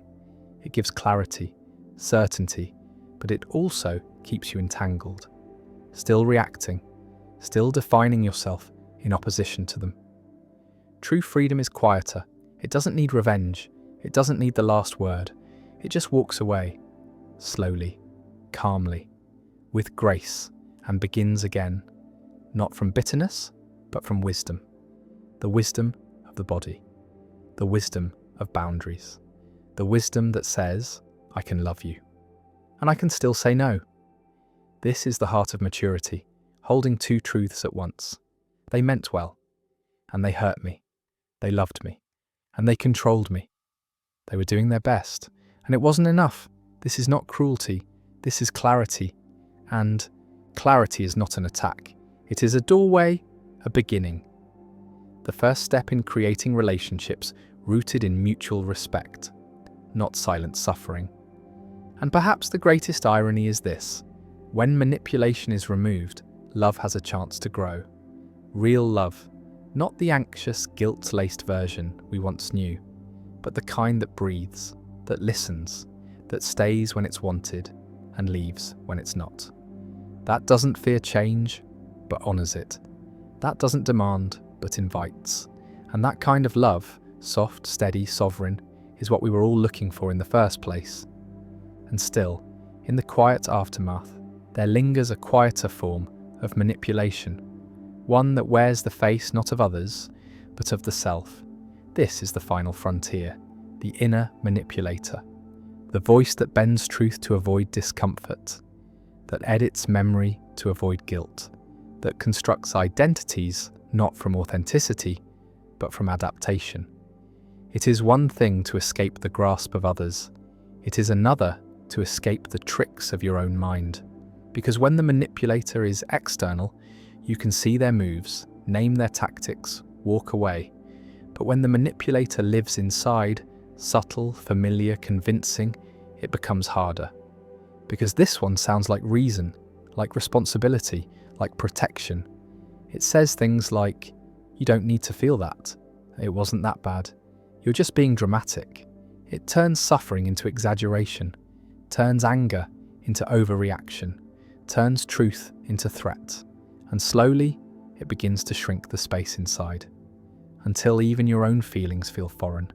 Even your needs feel inconvenient. Even your pain feels unjustified. This is the inner manipulator. And it doesn't come from nowhere. It's usually inherited, learned from years of being told how to feel, what to think, what not to express. And so, to survive, the mind creates a narrator. One who knows how to keep things safe, quiet, small. One who mediates between truth and what the world will accept, and that narrator gets good. So good that eventually it sounds like you, like your voice, your thoughts, your intuition. And this is where it gets tricky, because healing begins with telling the truth. But what happens when you're not sure what's true anymore? What happens when your inner compass has been so distorted by years of pleasing, performing, avoiding, that you no longer trust its direction? This is the hidden wound of manipulation, not just the betrayal of others, but the betrayal of self, of abandoning your own signals to stay loved, of suppressing your instincts to stay safe, of editing your reactions to stay accepted. And that abandonment doesn't go away when the manipulator does. It lingers, it echoes, it shapes how you speak to yourself, how you respond to joy, to grief, to intimacy. And often it disguises itself as wisdom, as maturity, as emotional regulation. I don't need anything. I'm fine on my own. I've let it go. But sometimes that's not peace, it's numbness. And numbness is not healing, it's hibernation. It's what the nervous system does when the pain is too much, too frequent, too overwhelming. It goes offline, it shuts down. And people mistake that stillness for strength. But it's not strength if it costs you your aliveness, if it costs you your ability to cry, to rage, to ache. These aren't signs of brokenness, they're signs of thawing, of life returning to a place that's been frozen. And yes, it's messy. Yes, it's disorienting, but it's also necessary. Because emotion is not the enemy, suppression is. Suppression is what manipulation requires to survive. It's the silence that allows the lie to spread, the editing that keeps the illusion alive. But when you begin to tell the truth, softly, slowly, even just to yourself, the spell begins to break. You say, I'm still hurt, I'm still angry, I still don't feel safe. And those truths, once spoken, become anchors, not weapons, not accusations, just honest reflections, mirrors held up to a life that deserves to be seen clearly. And in that clarity, there is grief. Grief for the years spent twisting into shapes that weren't yours. Grief for the connections that died the moment you stopped playing small. Grief for the self you had to bury to belong. But grief too is a form of cleansing, a form of release, a form of return. And as the grief moves, it makes space for something quieter, something more real. Self-loyalty, the act of staying with yourself even when it's hard, even when the world wants you to perform, even when old patterns whisper that you're too much, too needy, too sensitive. You stay. You say, this is how I feel. This is what I want. This is what I'm no longer willing to tolerate. And that becomes your boundary. Not a wall, not a defense, but a container, a vessel for your truth. And not everyone will like it. Some will call you selfish, cold, arrogant. That's expected. Because to those who benefited from your self-abandonment, your return will feel like betrayal. But it's not. It's restoration. It's balance. It's what Viktor Frankl meant when he wrote that between stimulus and response, there is a space. And in that space lies our power to choose. Manipulation shrinks that space. Healing expands it. And in that expansion, you begin to choose again. Not react, choose. From presence, from clarity, from wholeness. And every time you choose yourself without needing to justify it, the inner manipulator loses power. Its voice gets quieter, its grip loosens, and one day you wake up, and that voice, the one that once told you to be small, to be silent, to be safe, has been replaced. Not with a new performance, but with a presence, a calm, rooted knowing. One that says, you don't need to earn your right to exist. You don't need to perform to be loved. You don't need to twist to fit. You just are. And that is enough. And yet, even with this return to self, a strange tension often remains. A soft, lingering ache, not from what was done to us, but from what we allowed, tolerated, rationalized. This is the ghost of self-betrayal, and it does not shout. It whispers, it creeps in during moments of quiet. It asks unanswerable questions like, why didn't I leave sooner? Why did I go back? Why did I believe them? But these questions are not seeking answers. They are echoes of a nervous system still untangling itself from survival mode. Because when someone manipulates you, it doesn't just warp your decisions, it reshapes your identity. You begin to think your reactions are your character. Your silence becomes your nature. Your compliance becomes your personality. But that wasn't you. That was the version of you that formed under pressure, under threat, under the weight of chronic subtle coercion. The version of you who learned to read tone like scripture, who studied faces for micro signals, who could feel a shift in the air before a voice was raised. That version of you was a masterpiece of adaptation, a genius of survival. And yet when the threat disappears, that genius begins to feel like dysfunction. Hypervigilance becomes anxiety. People-pleasing becomes exhaustion. The need for control becomes shame. And so many start to hate the self that once kept them alive. But that hatred is misplaced. It is not your fault you adapted to a distorted environment. It is not weakness to have shaped yourself around danger. It is biology, psychology, a nervous system doing its job. And the invitation now is not to erase that version of you, but to thank it, to honour its service, and then slowly to let it rest. Because that self was built for war, but you are not at war anymore. You are not in danger anymore. You are not who you were in that moment. You are here, awake, breathing. And this is where real transformation begins, not with judgment, but with integration. Carl Jung wrote, "I am not what happened to me. I am what I choose to become." But before becoming, there must be mourning, not just for the relationships lost, but for the parts of yourself you had to abandon to maintain them. The part that asked too many questions, the part that said no too soon, the part that wanted more than was offered. Those parts weren't broken, they were just inconvenient to those who wished to shape you. And now, they want to come home. But they don't come back loud. They return as discomfort, as restlessness, as a vague sense that something is missing, that something essential was left behind in the name of fitting in, keeping peace or being loved. And slowly, as that discomfort is faced, not avoided, not numbed, those parts begin to reassemble. A voice returns, a laugh, a dream, a desire. And at first it feels awkward, even wrong. Because for so long, self-abandonment was mistaken for maturity, for responsibility, for spiritual evolution. But now you know better. Now you can feel the difference between peace and appeasement, between connection and codependency, between helping and self-erasure. And this knowing cannot be unseen. It doesn't mean perfection. It doesn't mean you'll never fall back into old habits.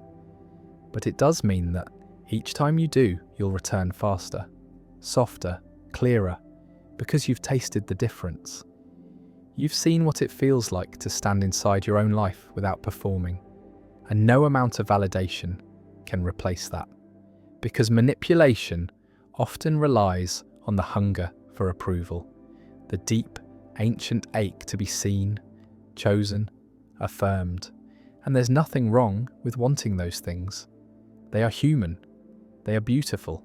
But when that wanting becomes a currency, when love must be earned, when truth must be softened, When boundaries must be bargained, then that wanting becomes a weapon against you, and the only antidote is to become the source, not in a cold, disconnected way, but in a rooted, embodied way. To meet your own gaze with kindness, to validate your own experience before seeking external agreement, to trust that what you feel is real, even if no one else sees it. This is the quiet revolution. It doesn't get applause, it doesn't get recognition, but it changes everything. It is the moment when someone looks back at the most manipulated, silenced, shamed versions of themselves and says not, "What's wrong with you?" but "Thank you for surviving." And in that moment, the healing deepens. Because manipulation thrives on internal division, on shame, on self-doubt, but integration creates coherence, wholeness.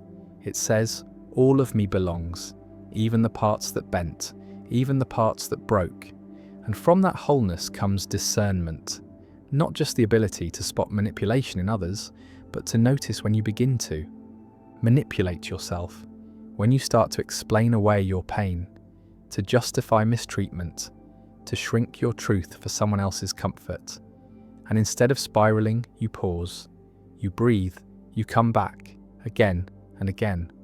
Not perfectly, but honestly, gently, consistently. And that, over time, becomes your new pattern, your new nervous system, your new identity.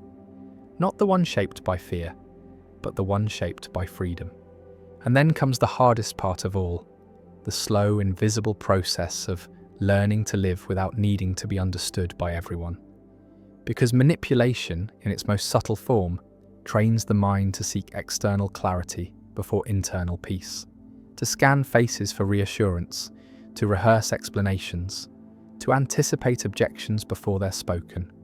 All of this, an exhausting audition for validation. And when that validation doesn't come, or worse, when someone twists your words to make you the villain, the instinct is to defend, to explain, to over-communicate yourself back into safety. But safety doesn't live there. Not anymore. It never did. That hunger to be seen clearly by those who once manipulated you, it's not wrong. It's human. But sometimes it's also misplaced. Because some people will never understand your truth, not because it's too complex, but because their understanding requires them to confront their own behavior. And many would rather protect their self-image than face the quiet mirror of your boundaries. So they call you difficult, they say you've changed, they mourn the version of you that was easier to control. And in a strange way, they are right. You have changed. You're no longer willing to bleed for closeness. You're no longer auditioning for empathy. You've stopped shrinking just to stay palatable. And that kind of change threatens those who built their comfort on your compliance. They want the old you, the one who said yes when she meant no, who laughed at jokes that hurt, who made herself small so others could feel big. But that version is gone, and what stands in her place is not a hardened heart, but a clear one that still loves, still hopes, still aches, but no longer performs. And this is the transformation manipulation never predicts, that its very pressure, its very grip becomes the catalyst for awakening, that the same patterns meant to cage you, if survived long enough, become your map to freedom. But freedom is not euphoric at first. It's lonely, it's raw. It's the moment after breaking the spell, when you realize how many people were only there because of who you pretended to be. And when you stop pretending, some of them vanish. And that loss, though necessary, hurts like hell. Because it wasn't all fake. The laughter was real. The shared memories were real. But the foundation was cracked. And no matter how beautiful the house, if the ground beneath it is unstable, the collapse is inevitable. So you grieve it. All of it. The real and the illusion. The moments of warmth and the manipulation underneath. And you do this without romanticizing the pain or demonizing the past. You simply hold both, in tension, in honesty, and from that tension something new begins. Not a reinvention, but a remembering, a slow return to the self that existed before the world told you who to be. And that self may feel unfamiliar at first, quiet, fragile, like touching the edges of a dream you almost forgot. But it's real, and it's waiting, not to be rebuilt, but uncovered. And this is the work now, not healing in order to be lovable, not growing in order to prove worth, but waking up each day and choosing presence over performance, choosing self-loyalty over people-pleasing, choosing to disappoint others rather than abandon yourself. And yes, it will still feel risky every time you say no, every time you speak up, every time you stop explaining your boundaries. It will feel like you're doing something wrong. Because the old wiring, the manipulated self, was taught that survival depends on being liked. But you are no longer surviving, you are living. And living requires truth, messy, complicated, sometimes disruptive truth. The kind that doesn't always fit neatly into polite conversations or spiritual cliches. The kind that risks being misunderstood. But if the cost of being understood is betraying yourself, then it's too high. And slowly, you learn to be okay with that. To sit in rooms where you're not fully seen and not shrink. To hear your name in someone else's distorted story and not rush to rewrite it. To be mischaracterized, misjudged, mistaken, and still choose silence. Not out of weakness, but out of wisdom.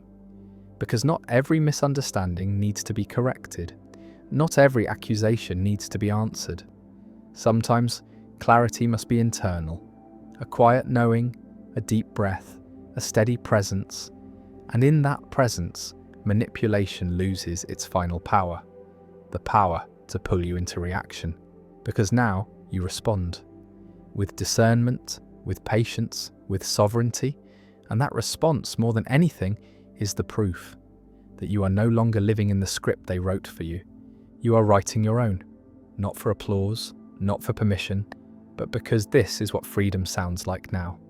And so it ends, not with dramatic fireworks or a grand revelation, but with the slow, steady return of presence.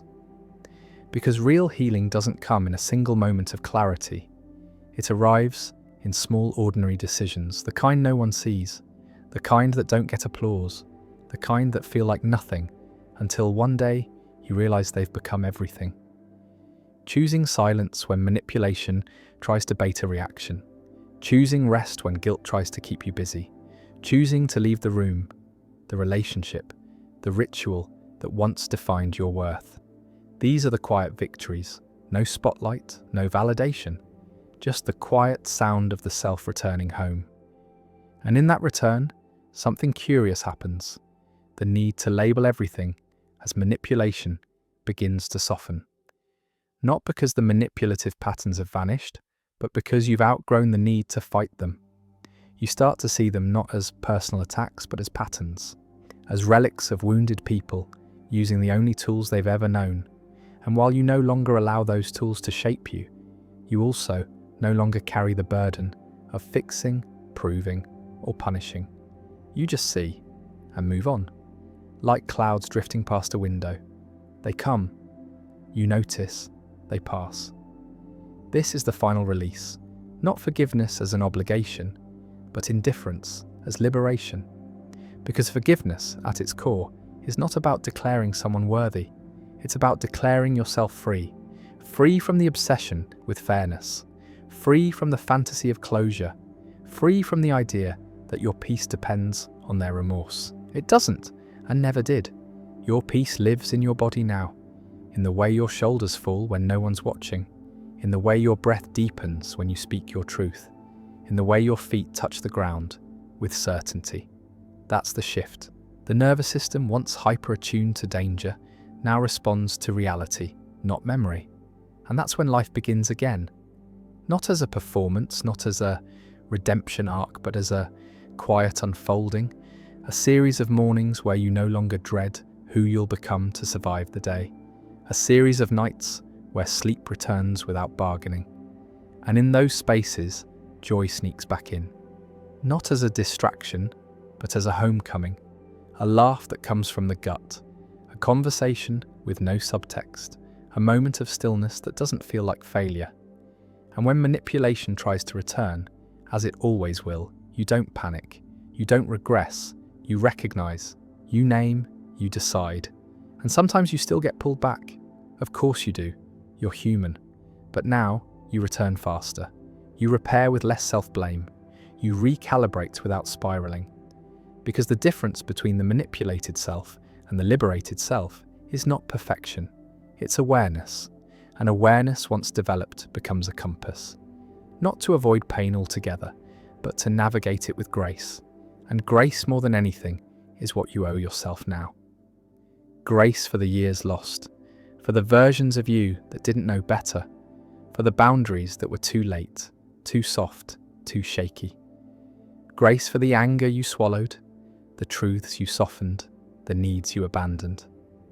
Grace not as permission to avoid growth, but as permission to be whole while growing. And in that wholeness, something even deeper emerges, a kind of quiet power. Not dominance, not control, but presence, the power of not needing to be anything other than what you are. The power of stillness in a world that feeds on reaction. The power of not playing a game you never agreed to. And yes, there will still be manipulators, still be gaslighting, still be distortion. But you are not who you were when you first heard those voices. You are not hungry in the same way. You no longer confuse breadcrumbs for love. You no longer negotiate with red flags.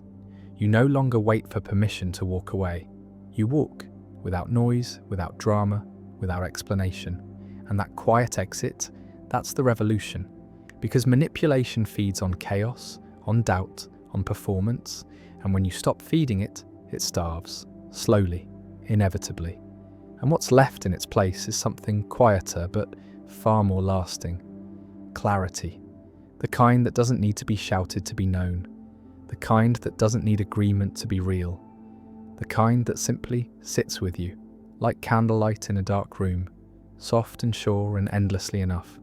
And perhaps that's the final truth, that the opposite of manipulation is not control or strategy or even justice. It's presence, the ability to be with what is, to see clearly, to choose freely, to live not in reaction, but in alignment. And that's where this story ends, not with a conclusion, but with a beginning. A beginning written not by trauma or fear or obligation, but by the self who finally returned. The self who knows that peace is not found in controlling others. It's found in no longer needing to be controlled. It's found in walking away without burning the bridge, in saying no without explaining why, in being misunderstood and staying soft. It's found in stillness, in slowness, in sovereignty. And as the night deepens and the world quiets, perhaps that's what stays with you. Not the tactics or the theories, but the feeling. The calm, steady hum of your own truth, unbent, unedited, unafraid. That is the end of manipulation. Not a battle, not a victory, just a return. And the sound of your own voice clear and whole at last. The earlier tale rests now in stillness, its final words sinking into the quiet like stones, into deep water, leaving only the slow ripples of thought behind. The candle's flame sways gently, and in its light another journey begins, softer and wider, one that will drift through the great currents of philosophy, touching the ideas that have shaped the minds of centuries. No longer bound to one story, the mind will wander across 10 of the most enduring visions of wisdom, moving slowly so that each thought has time to settle like dust on an untouched shelf. Now let us speak of the first great idea, the Socratic method.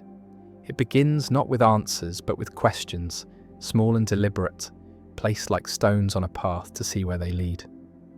Socrates believed that wisdom does not arrive in the fullness of knowing, but in the humility of realizing how little is truly known. He would meet his students not with lectures, but with simple inquiries, peeling away layers of certainty to reveal the soft, uncertain core beneath. Each answer invited another question, and in this unending dance the mind was forced to see its own contradictions, to stand in the open where assumptions once sheltered it. It is a method that is less about arriving somewhere than about refining the traveller, stripping away false confidence until only the essential remains. In the glow of this idea, one begins to feel the quiet power of conversation, not as a contest to win, but as a shared search where each voice is a lantern and the road ahead is always longer than it seems. Socrates himself left no writings, trusting instead in the living exchange between minds in the way a well-placed question can echo for years inside the heart. Even now, in the silence of this night, his method remains alive. For every honest question asked without the armour of certainty is a small act of Socratic courage, a way of stepping toward truth without claiming to possess it. And perhaps this is why his voice endures, not as the keeper of answers, but as the one who teaches how to walk in their direction. The candle leans, the air shifts, and somewhere in the darkness, the next great idea waits to be called forward. Now let us turn to the next great idea, Plato's theory of forms.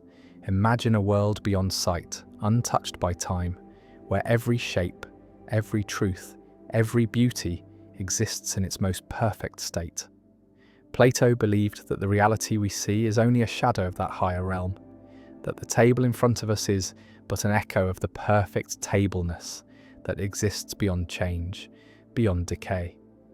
In this vision, the physical world is a mirror clouded by imperfection, and what we call knowledge is the act of remembering what the soul has already seen before birth. He spoke of a cave where people sit chained, watching shadows on a wall, believing them to be all there is, until one escapes into the light and sees the forms directly. The journey is not easy. The eyes ache in the brightness. The heart resists the unfamiliar, and yet once truth is glimpsed, the shadows lose their hold. In the forms lies the unchanging essence of things, the perfect circle that no hand can draw, the justice that no law can fully capture, the beauty that no face can forever keep. The senses, Plato warns, can deceive. They show us many chairs, each flawed, yet through thought we can approach the single, flawless form of chairness that makes them all possible. And so the philosopher's work is to look beyond appearances, to use reason as a bridge to that higher reality, to anchor the soul in what cannot fade. It is a comforting thought that somewhere there is a place where nothing breaks, nothing dies, nothing loses its shape, that all goodness and truth are preserved whole. But it is also a demanding thought, for it asks the mind to see the world not as an end, but as a clue, a path, a whisper of something greater. In this way, every ordinary thing becomes a signpost, every imperfect moment a reminder that perfection exists elsewhere, drawing us on. And perhaps in quiet moments like this, we can almost sense it, not with the eyes, but with the still part of the soul that recognizes what it once knew. The candle burns steadily, casting its own shadows on the wall, and one wonders which world this light belongs to, the one of change or the one of forms. Perhaps both. Perhaps every flicker is an invitation to turn toward the light. Now let us speak of Aristotle's virtue ethics, a vision of the good life not built on rigid rules or fleeting pleasures, but on the cultivation of character. Aristotle saw human life as a movement toward eudaimonia, a word often softened into happiness, but more deeply meaning human flourishing, the full flowering of one's nature. This is not a state one stumbles into by fortune, but a way of living shaped by countless choices, each one forming the habits that become the soul's architecture. Virtue, to Aristotle, is the balance between extremes, the golden mean between excess and deficiency. Courage lies between recklessness and cowardice. Generosity lies between wastefulness and stinginess. Honesty lies between boastfulness and self-deprecation. These are not mathematical midpoints, but living balances, different for each person, found through experience, reflection, and the slow refining of judgment. One becomes virtuous as one learns to play an instrument, not by reading notes alone, but by practice, by the feel of the strings, by mistakes that teach the hand where to rest. It is a philosophy that respects action, for knowing the good is not enough if one does not also do the good. And yet action must be guided by reason, for virtue is no accident. It is a harmony between thought and deed, where impulse is tempered by wisdom. In Aristotle's view, the virtuous person does the right thing not through struggle, but with a kind of ease as a skilled craftsman moves through his work with steady hands. Such ease is not born of laziness, but of long effort made natural. The world in this light is not a place to endure until some better life begins, but the very field in which the soul's excellence is cultivated. Every encounter, every challenge, every moment of choice is an opportunity to strengthen the fibre of one's being. And so, the good life is not defined by wealth, power, or comfort, but by the steady accumulation of virtues, until the self stands as a well-built structure, able to weather the winds of fortune without collapse. In this way, happiness is not a prize, but the natural radiance of a well-shaped soul, a light that does not flicker with the passing of days. The candle's flame bends slightly in a whisper of unseen air, and one is reminded that balance, like virtue, is not stillness, but a constant adjustment, a living alignment with the good. Now let us turn to the thought of Descartes and the words that have echoed through centuries. Cogito ergo sum, I think therefore I am. It is a phrase born not from pride, but from doubt so deep it sought to strip away everything that could possibly be questioned, leaving only what could not be denied. Descartes imagined himself sweeping the mind clean of all assumption, pulling away the familiar scaffolding of belief until he stood alone in a vast space where nothing felt certain. Could the senses be trusted? They had deceived before. Could memories be trusted? They could be illusions. Could the body itself be trusted? Perhaps it was a dream, a trick, a fleeting projection. And yet, in the very act of doubting, one thing stood firm. There must be something that doubts. Thought itself became the bedrock, the one point that could not be faked or stolen. If thinking was happening, then something existed to do the thinking. This was not the end of his journey, but the first firm stone on which to build. From here, Descartes sought to rebuild the house of knowledge, brick by brick, each step tested for certainty. He wished for clarity as bright as geometry, truths so undeniable they could support all others.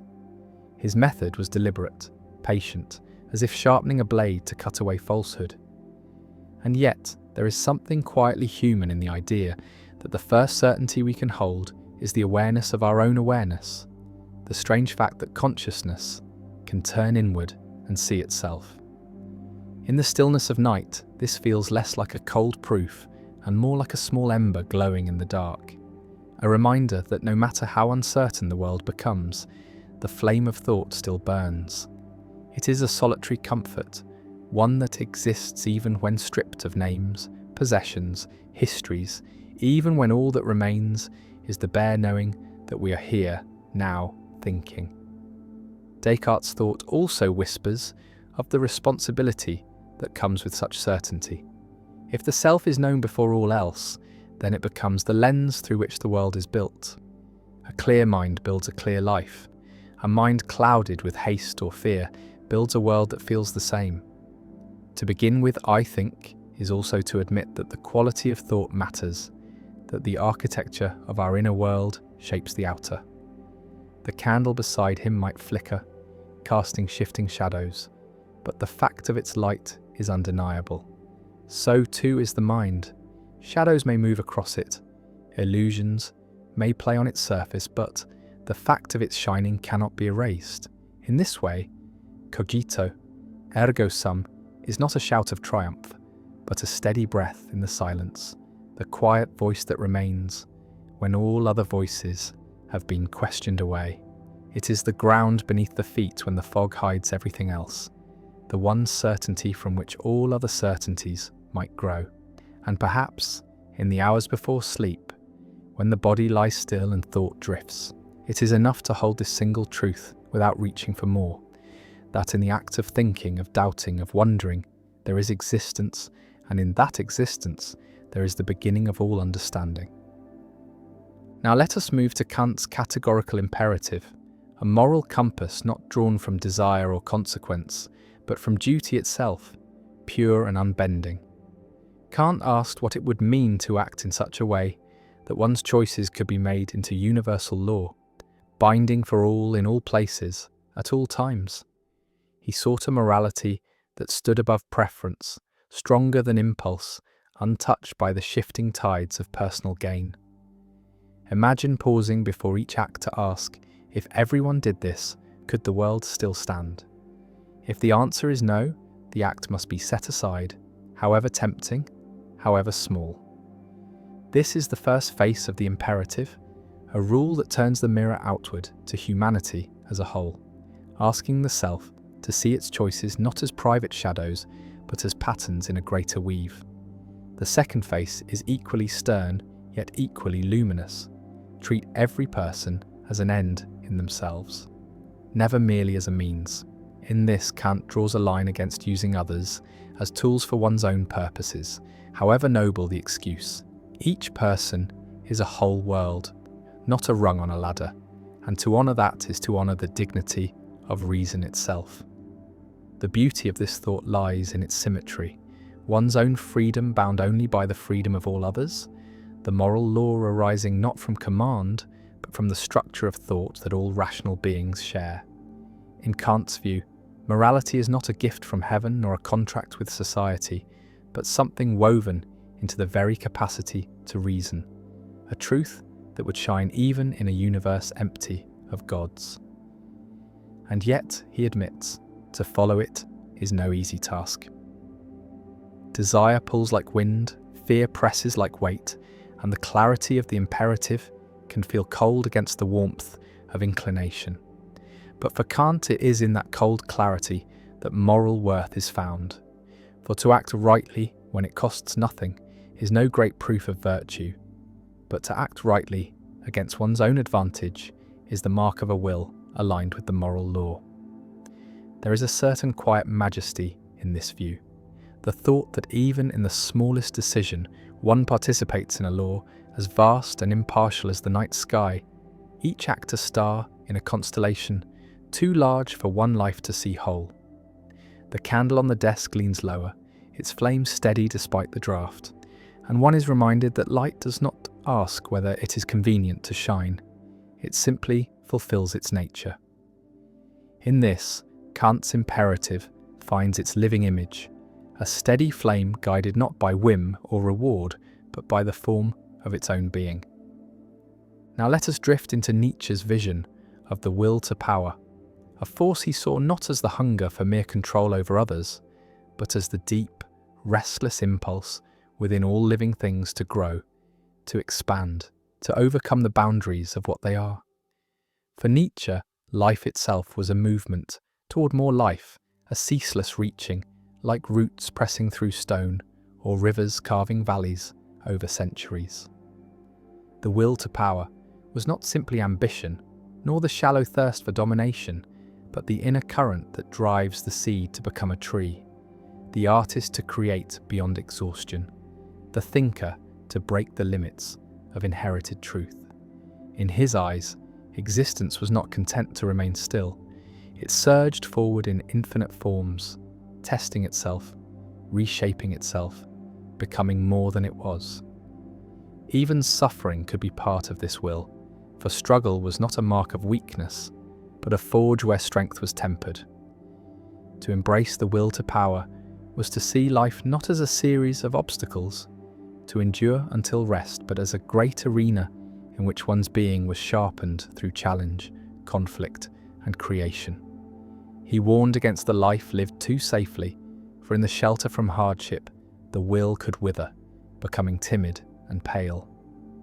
Better, he thought, to step into the storm and find in it the raw material from which to build oneself anew.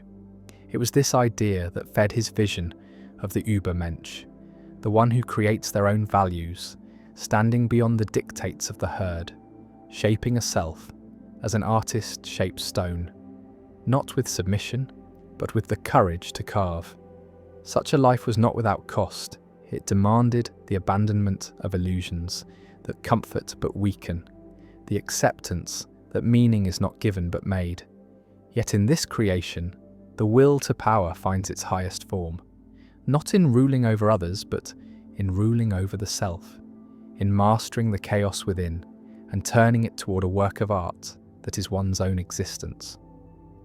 The night deepens as the thought settles, and one can feel in its quiet insistence the truth Nietzsche sensed, that even in stillness, the will stirs, like embers beneath ash, waiting for the breath that will bring them back into flame. Now let us turn to the idea of utilitarianism, the quiet yet weighty belief that the right action is the one that brings the greatest happiness to the greatest number. It is a thought that moves like a measuring hand over every choice, weighing pleasure against pain, joy against sorrow, as if morality itself could be shaped into a delicate balance. Jeremy Bentham spoke of it first in clear, almost mathematical terms, imagining each decision as a calculation, a sum of benefit and harm. John Stuart Mill refined it, reminding that not all pleasures are equal, that the delight of the mind and the depth of the heart stand above the fleeting gratifications of the body. In this way, the principle grows from mere arithmetic into a philosophy of care, one that asks not simply, "What do I want?" but "What will ease the burdens of all?" And yet, there is a softness in its ambition, for it does not dream of perfect worlds or flawless virtue, only of the steady increase of well-being, the lessening of needless suffering. In the quiet of night, such a thought has a certain tenderness, a recognition that life is already heavy and that the best we can do is to make it lighter where we can. But utilitarianism is not without its shadows. To weigh happiness is to sometimes choose between lives, to accept that what benefits the many may wound the few, and this calculation can cut deeply into the fabric of moral certainty. It demands a coolness of mind that can seem at odds with the warmth of compassion, and yet it is driven by compassion's root desire, that pain be less and joy be more. One might picture it as a lantern carried through a dark field, its light cast not just for the carrier, but for all who walk nearby. Each act becomes a ripple in a still pond, spreading outward in rings unseen, touching lives never met. To live by such a rule is to be always aware of these ripples, to choose with an eye not on the self alone, but on the widening circle of effect. In this way, the smallest kindness becomes great, and the smallest cruelty becomes grave. The candle's flame dips, sways, then steadies again, and one can almost feel in that fragile steadiness the essence of this thought, that the good is not a single blaze, but the gentle work of keeping the light burning for as many as it can reach. Now let us drift into the realm of existentialism, a philosophy that stands in the quiet space between the vast indifference of the universe and the fragile beating of a human heart. Kierkegaard spoke of the leap, the choice to believe or to act in the face of uncertainty, while Sartre declared that existence precedes essence, that we are not born with a fixed nature, but must carve our own from the raw stone of being. In this vision, there is no script, no eternal blueprint waiting to be discovered, only the open field of freedom, both exhilarating and heavy with the weight of responsibility. For to be free is also to be without excuse. Every choice, even the refusal to choose, shapes the meaning of one's life. Camus saw this clearly in the figure of Sisyphus, condemned to push the boulder without end, yet free to find joy in the act itself, to turn the burden into a form of defiance. In existentialism, the meaning of life is not given but made, shaped moment by moment in the furnace of decision. It is a philosophy that does not shy from the darkness. It asks us to stand within it and light our own small flame, knowing it may be the only one. This freedom can be dizzying, for the mind longs for certainty, for a map, for a guiding star that will not fade. Yet existentialism whispers that no such star is fixed, that we must chart the heavens ourselves, and that in doing so we become the cartographers of our own reality. Even despair in this light can be transformed, for when nothing is predetermined, every step becomes a declaration, every act a creation. The candle on the table burns without asking why. Its purpose is found in the burning itself. So too with life. Its meaning may be nothing more than the living of it, and yet in that simple truth lies a strange and unshakable dignity. To live without guarantees is to walk a path that is fully one's own, and in that ownership there is both solitude and strength. Perhaps this is why, in the quiet hours, existentialism feels less like a burden and more like a permission, the permission to be, to choose, to shape, and to stand as the sole author of one's fleeting but luminous story. Now let us move into the idea of the social contract, the quiet yet binding thread that weaves individuals into the fabric of a society. Hobbes spoke of a world before such a contract, a state of nature where life, though free, was solitary, poor, nasty, brutish, and short, where each lived by strength or cunning, and safety was a fragile dream. To escape this chaos, people, he said, surrendered certain freedoms, placing them in the hands of a sovereign power in exchange for order and protection.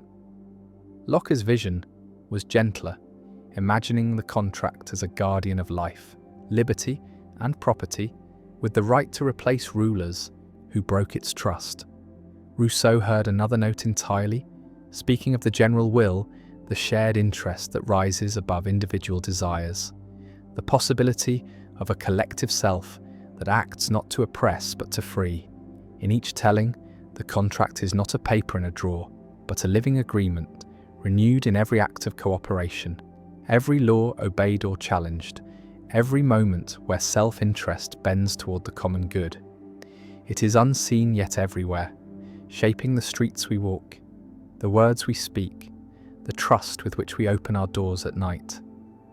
Without it, the world would return to the scattered silence of fear, where each step must be guarded and every stranger is a threat. Yet with it comes the weight of obligation, for to be part of a society is to bear the responsibility of maintaining its justice, to give as well as to take, to remember that rights are not solitary possessions, but shared inheritances. The candle burns lower, its light touching the edges of the room, and one feels in that circle the shape of the contract itself, an agreement to keep the flame alive so that all may see. But contracts, like flames, are delicate. They require care, they demand the tending of truth, the protection of fairness, the vigilance against those who would twist the common good to private ends. And so, to honour the social contract is not only to live within its safety, but to guard its spirit, to ensure that the promise made long ago in silence still holds in the lives of those who have never spoken it aloud. Now let us wander into the ancient current of the Tao, the Way, the quiet path spoken of in the old verses of Lao Tzu, a path not built but discovered, not forced but followed. The Tao is the rhythm beneath all rhythms, the flowing order that needs no command, the movement of clouds and rivers, the unfurling of leaves, the turning of the seasons, all in harmony, without hurry.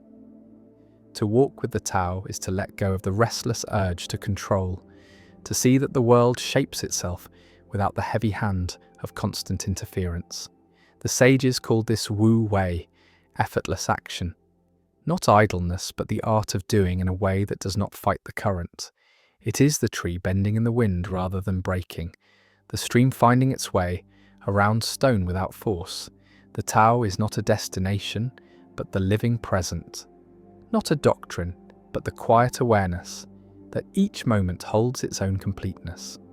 It asks no oaths, no declarations, only the soft attentiveness that notices the pattern already unfolding. One who follows the Tao is like water, yielding yet unstoppable, clear yet deep.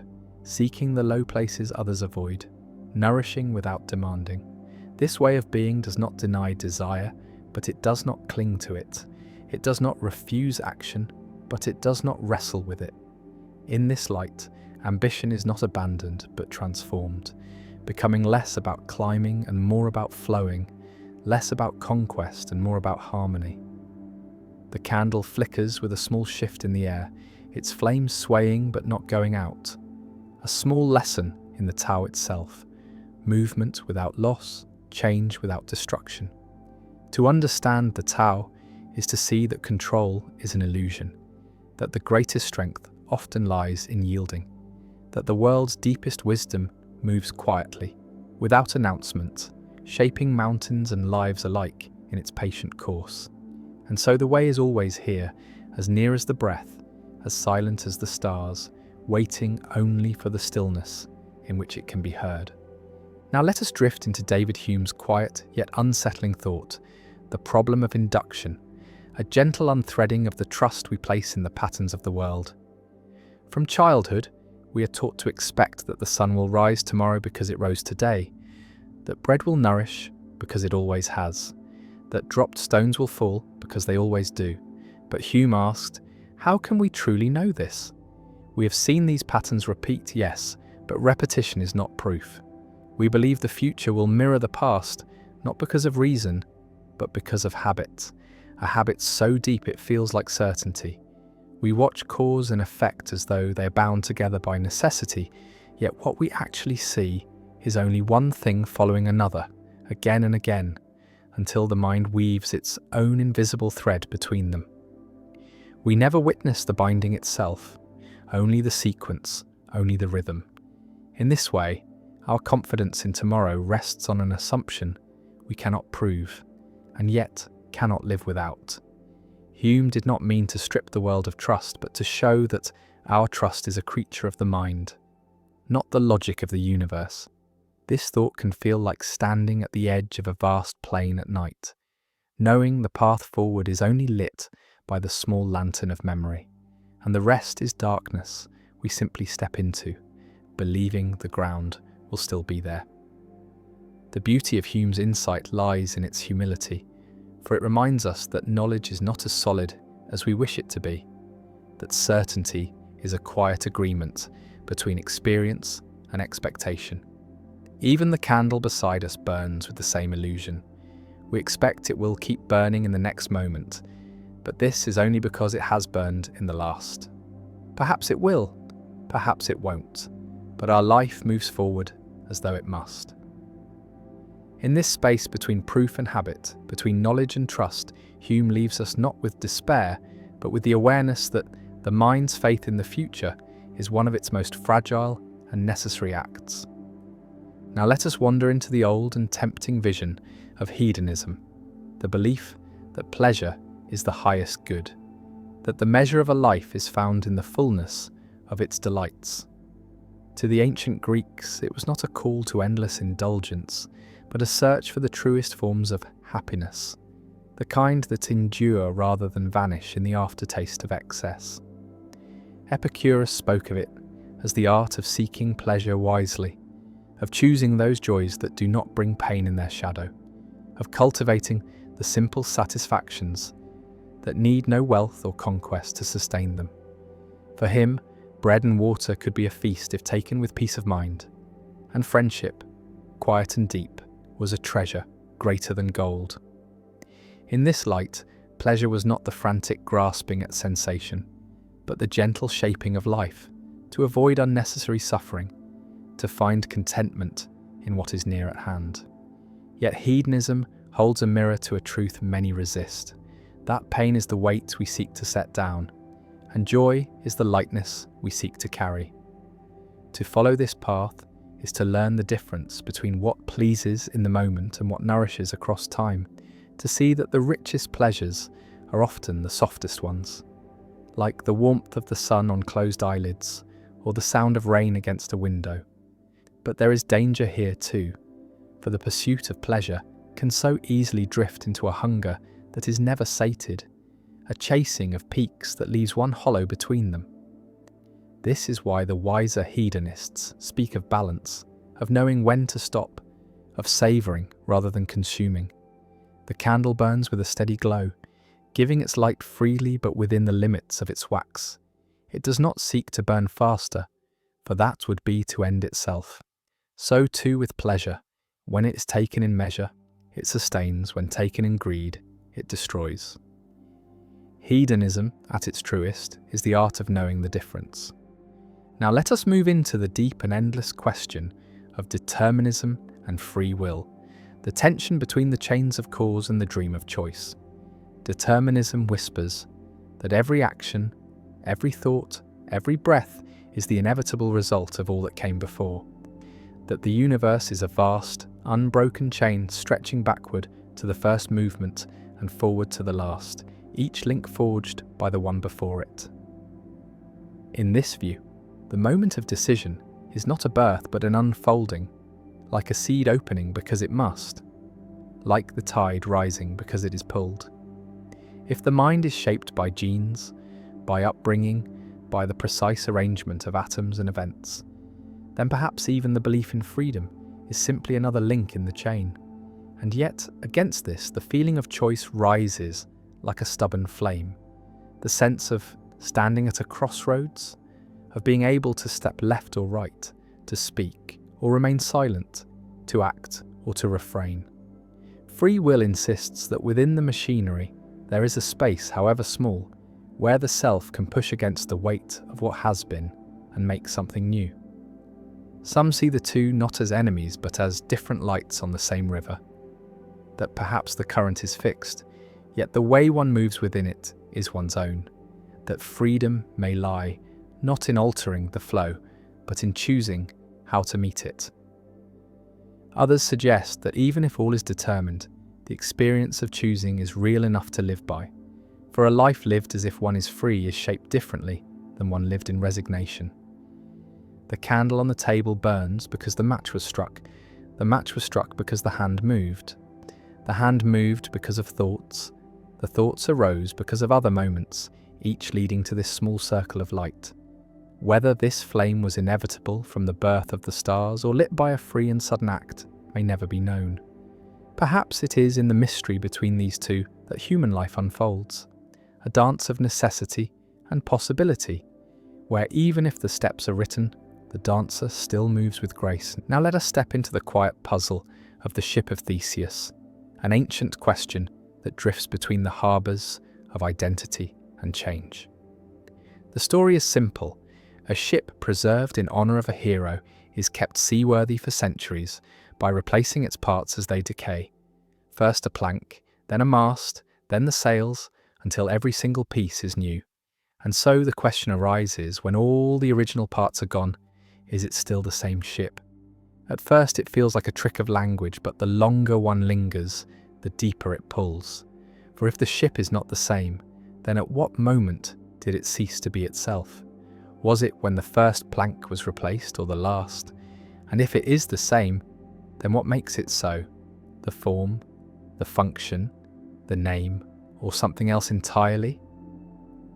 The puzzle grows stranger still when one imagines the discarded pieces gathered and rebuilt into a ship identical to the original. Which then is the true ship of Theseus, the one with the unbroken history, or the one made of the original wood? The candle flame quivers slightly, and one realizes that the question is not only about ships but about people, for our bodies too are replaced piece by piece as the years turn, cells dying and being born, memories fading and shifting, beliefs evolving, faces changing. Yet we say without hesitation, I am still myself. Perhaps identity is not the matter from which we are made, but the continuity of the journey, the thread of experience and memory woven through time. Or perhaps we are, like the ship, something that both changes completely and remains somehow whole, our essence not fixed but a living thing, shaped and reshaped by the tides of existence. In this way, the ship of Theseus is less a riddle to be solved than a mirror, quietly reflecting the mystery of what it means to remain oneself while becoming someone new. Now let us rest within the strange and quiet terrain of absurdism, the recognition, as Albert Camus saw it, that human beings are creatures who seek meaning in a universe that offers none in return. The mind yearns for clarity, for a grand design, for a purpose written in the stars, yet when it looks outward, it meets only silence, a vast and unbroken stillness. This is the absurd, not chaos, not hostility, but the endless tension between the hunger for meaning and the absence of it. Many, upon feeling this weight, rush to escape it, turning to faith, ideology, or distraction, anything to stitch a pattern into the blank cloth of existence. But Camus suggested another way, to face the absurd without flinching, to accept that life is without ultimate explanation, and yet to live it fully, intensely, as though the lack of meaning were not a prison, but a kind of freedom. In his image of Sisyphus pushing the stone, he saw not a figure crushed by futility, but one who, in embracing the endless task, finds his own victory. If there is no higher plan, then each moment becomes the canvas, and we, the painters of its fleeting colours. The candle's flame, which will inevitably burn down to nothing, still gives its light in this moment, and that light is enough. Absurdism asks not for resignation, but for defiance, not the bitter defiance of rage, but the quiet defiance of joy, the choice to smile in the face of the void. It whispers that life's worth is not hidden behind some distant curtain to be drawn back at the end, but here, in the very act of living, in the taste of water, in the warmth of a shared glance, in the sound of wind moving through leaves at night. And so, one learns to walk through the silence with open eyes, to push the stone with steady hands, knowing that the meaning one seeks may never come, and yet finding, in the seeking itself, something that feels like meaning after all. Now let us enter the shadowed depths of Plato's allegory of the cave, a vision of human understanding drawn in the soft charcoal of myth. Imagine a group of people who have lived their whole lives chained in darkness, their faces turned toward a wall, able to see only the flickering shadows cast by objects passing before a fire behind them. To these prisoners, the shadows are the only reality, the shapes the only truth, for they have never seen the objects themselves, nor the fire, nor the world beyond the cave. Then imagine that one prisoner is freed, pulled into the light, stumbling and blinded at first. For the truth is painful when the eyes have known only darkness. Slowly, shapes emerge. The fire, the path upward, and finally, beyond the cave, the vast and radiant world under the open sky. Trees, water, sunlight, stars. In that moment, the freed one understands that all they had believed was but a pale reflection of something greater. Yet the allegory does not end there, for the freed prisoner feels the pull to return, to descend again into the cave and tell the others of what lies beyond. But the others, unaccustomed to such talk, may not believe, may even resist, for the comfort of familiar shadows can feel safer than the blinding strangeness of truth. Plato's vision is not only about knowledge, but about the soul's journey from illusion to reality and the cost of awakening. For to see the light is also to know the darkness for what it is, and to live with the burden of both. The candle on the table flickers, casting soft shadows on the wall, and one can feel the cave in them, the way perception can be bound by what the senses allow, the way truth often waits beyond the frame of sight.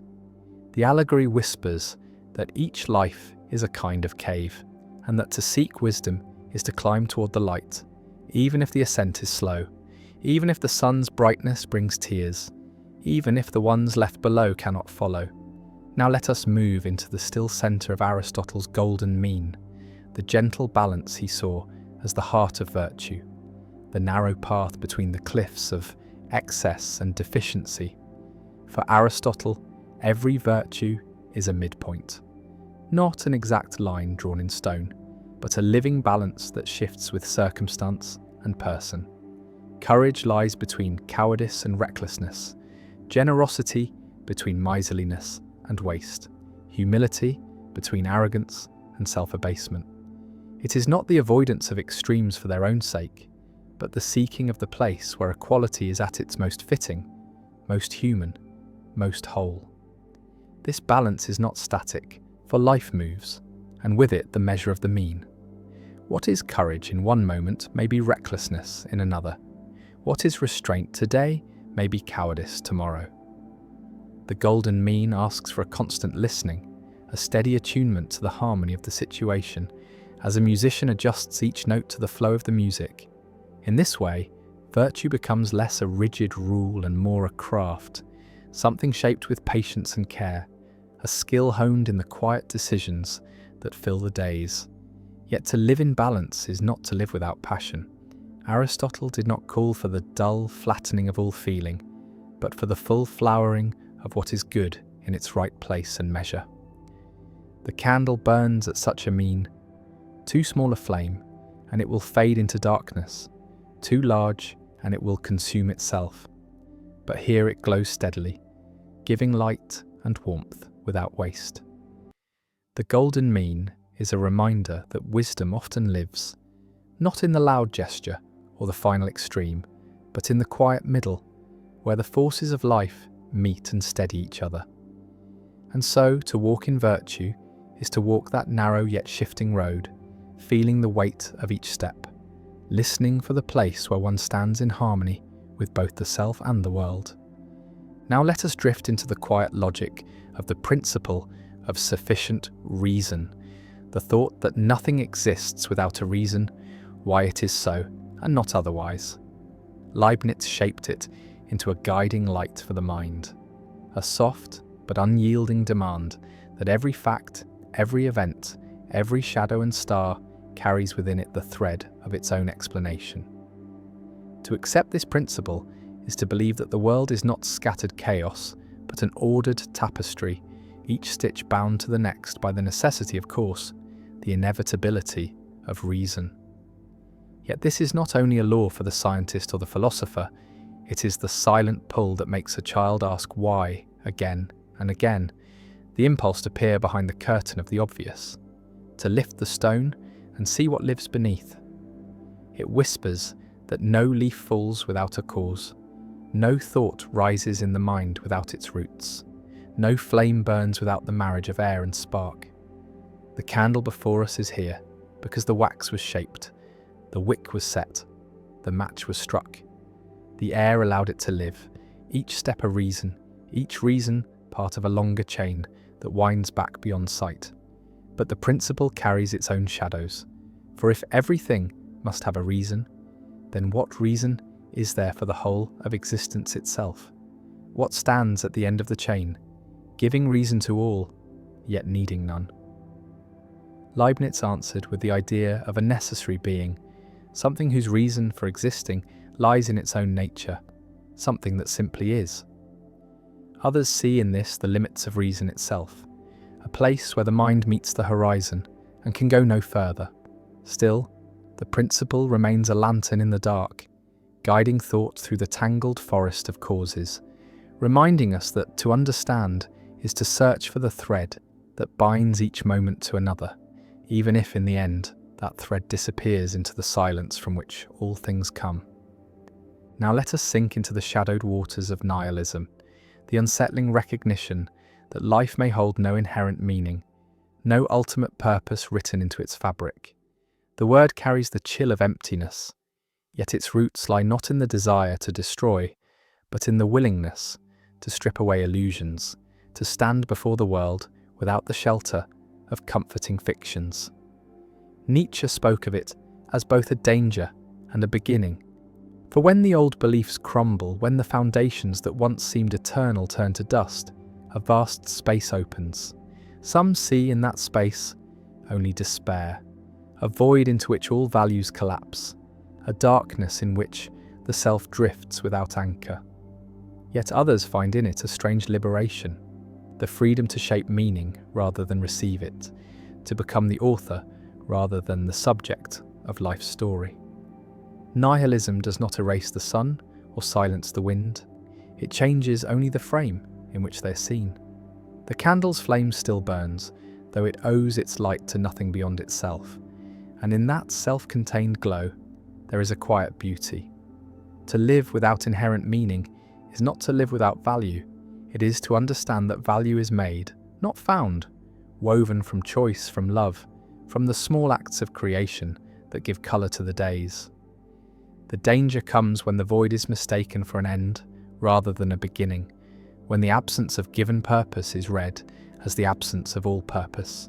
But for those who can bear the weight of it, nihilism becomes not a sentence, but a horizon, a wide and open space where the individual stands in the stillness and begins to speak meaning into the silence. It is a call to live, not because life is guaranteed to matter, but because it can be made to matter, and in that making lies a kind of quiet triumph.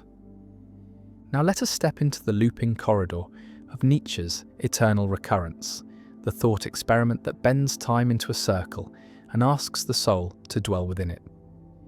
Imagine that one night, in the stillness of solitude, a voice comes to whisper that every moment of life, every breath, every joy and sorrow will return to you again and again, not once, not twice, but endlessly, exactly as it has unfolded before.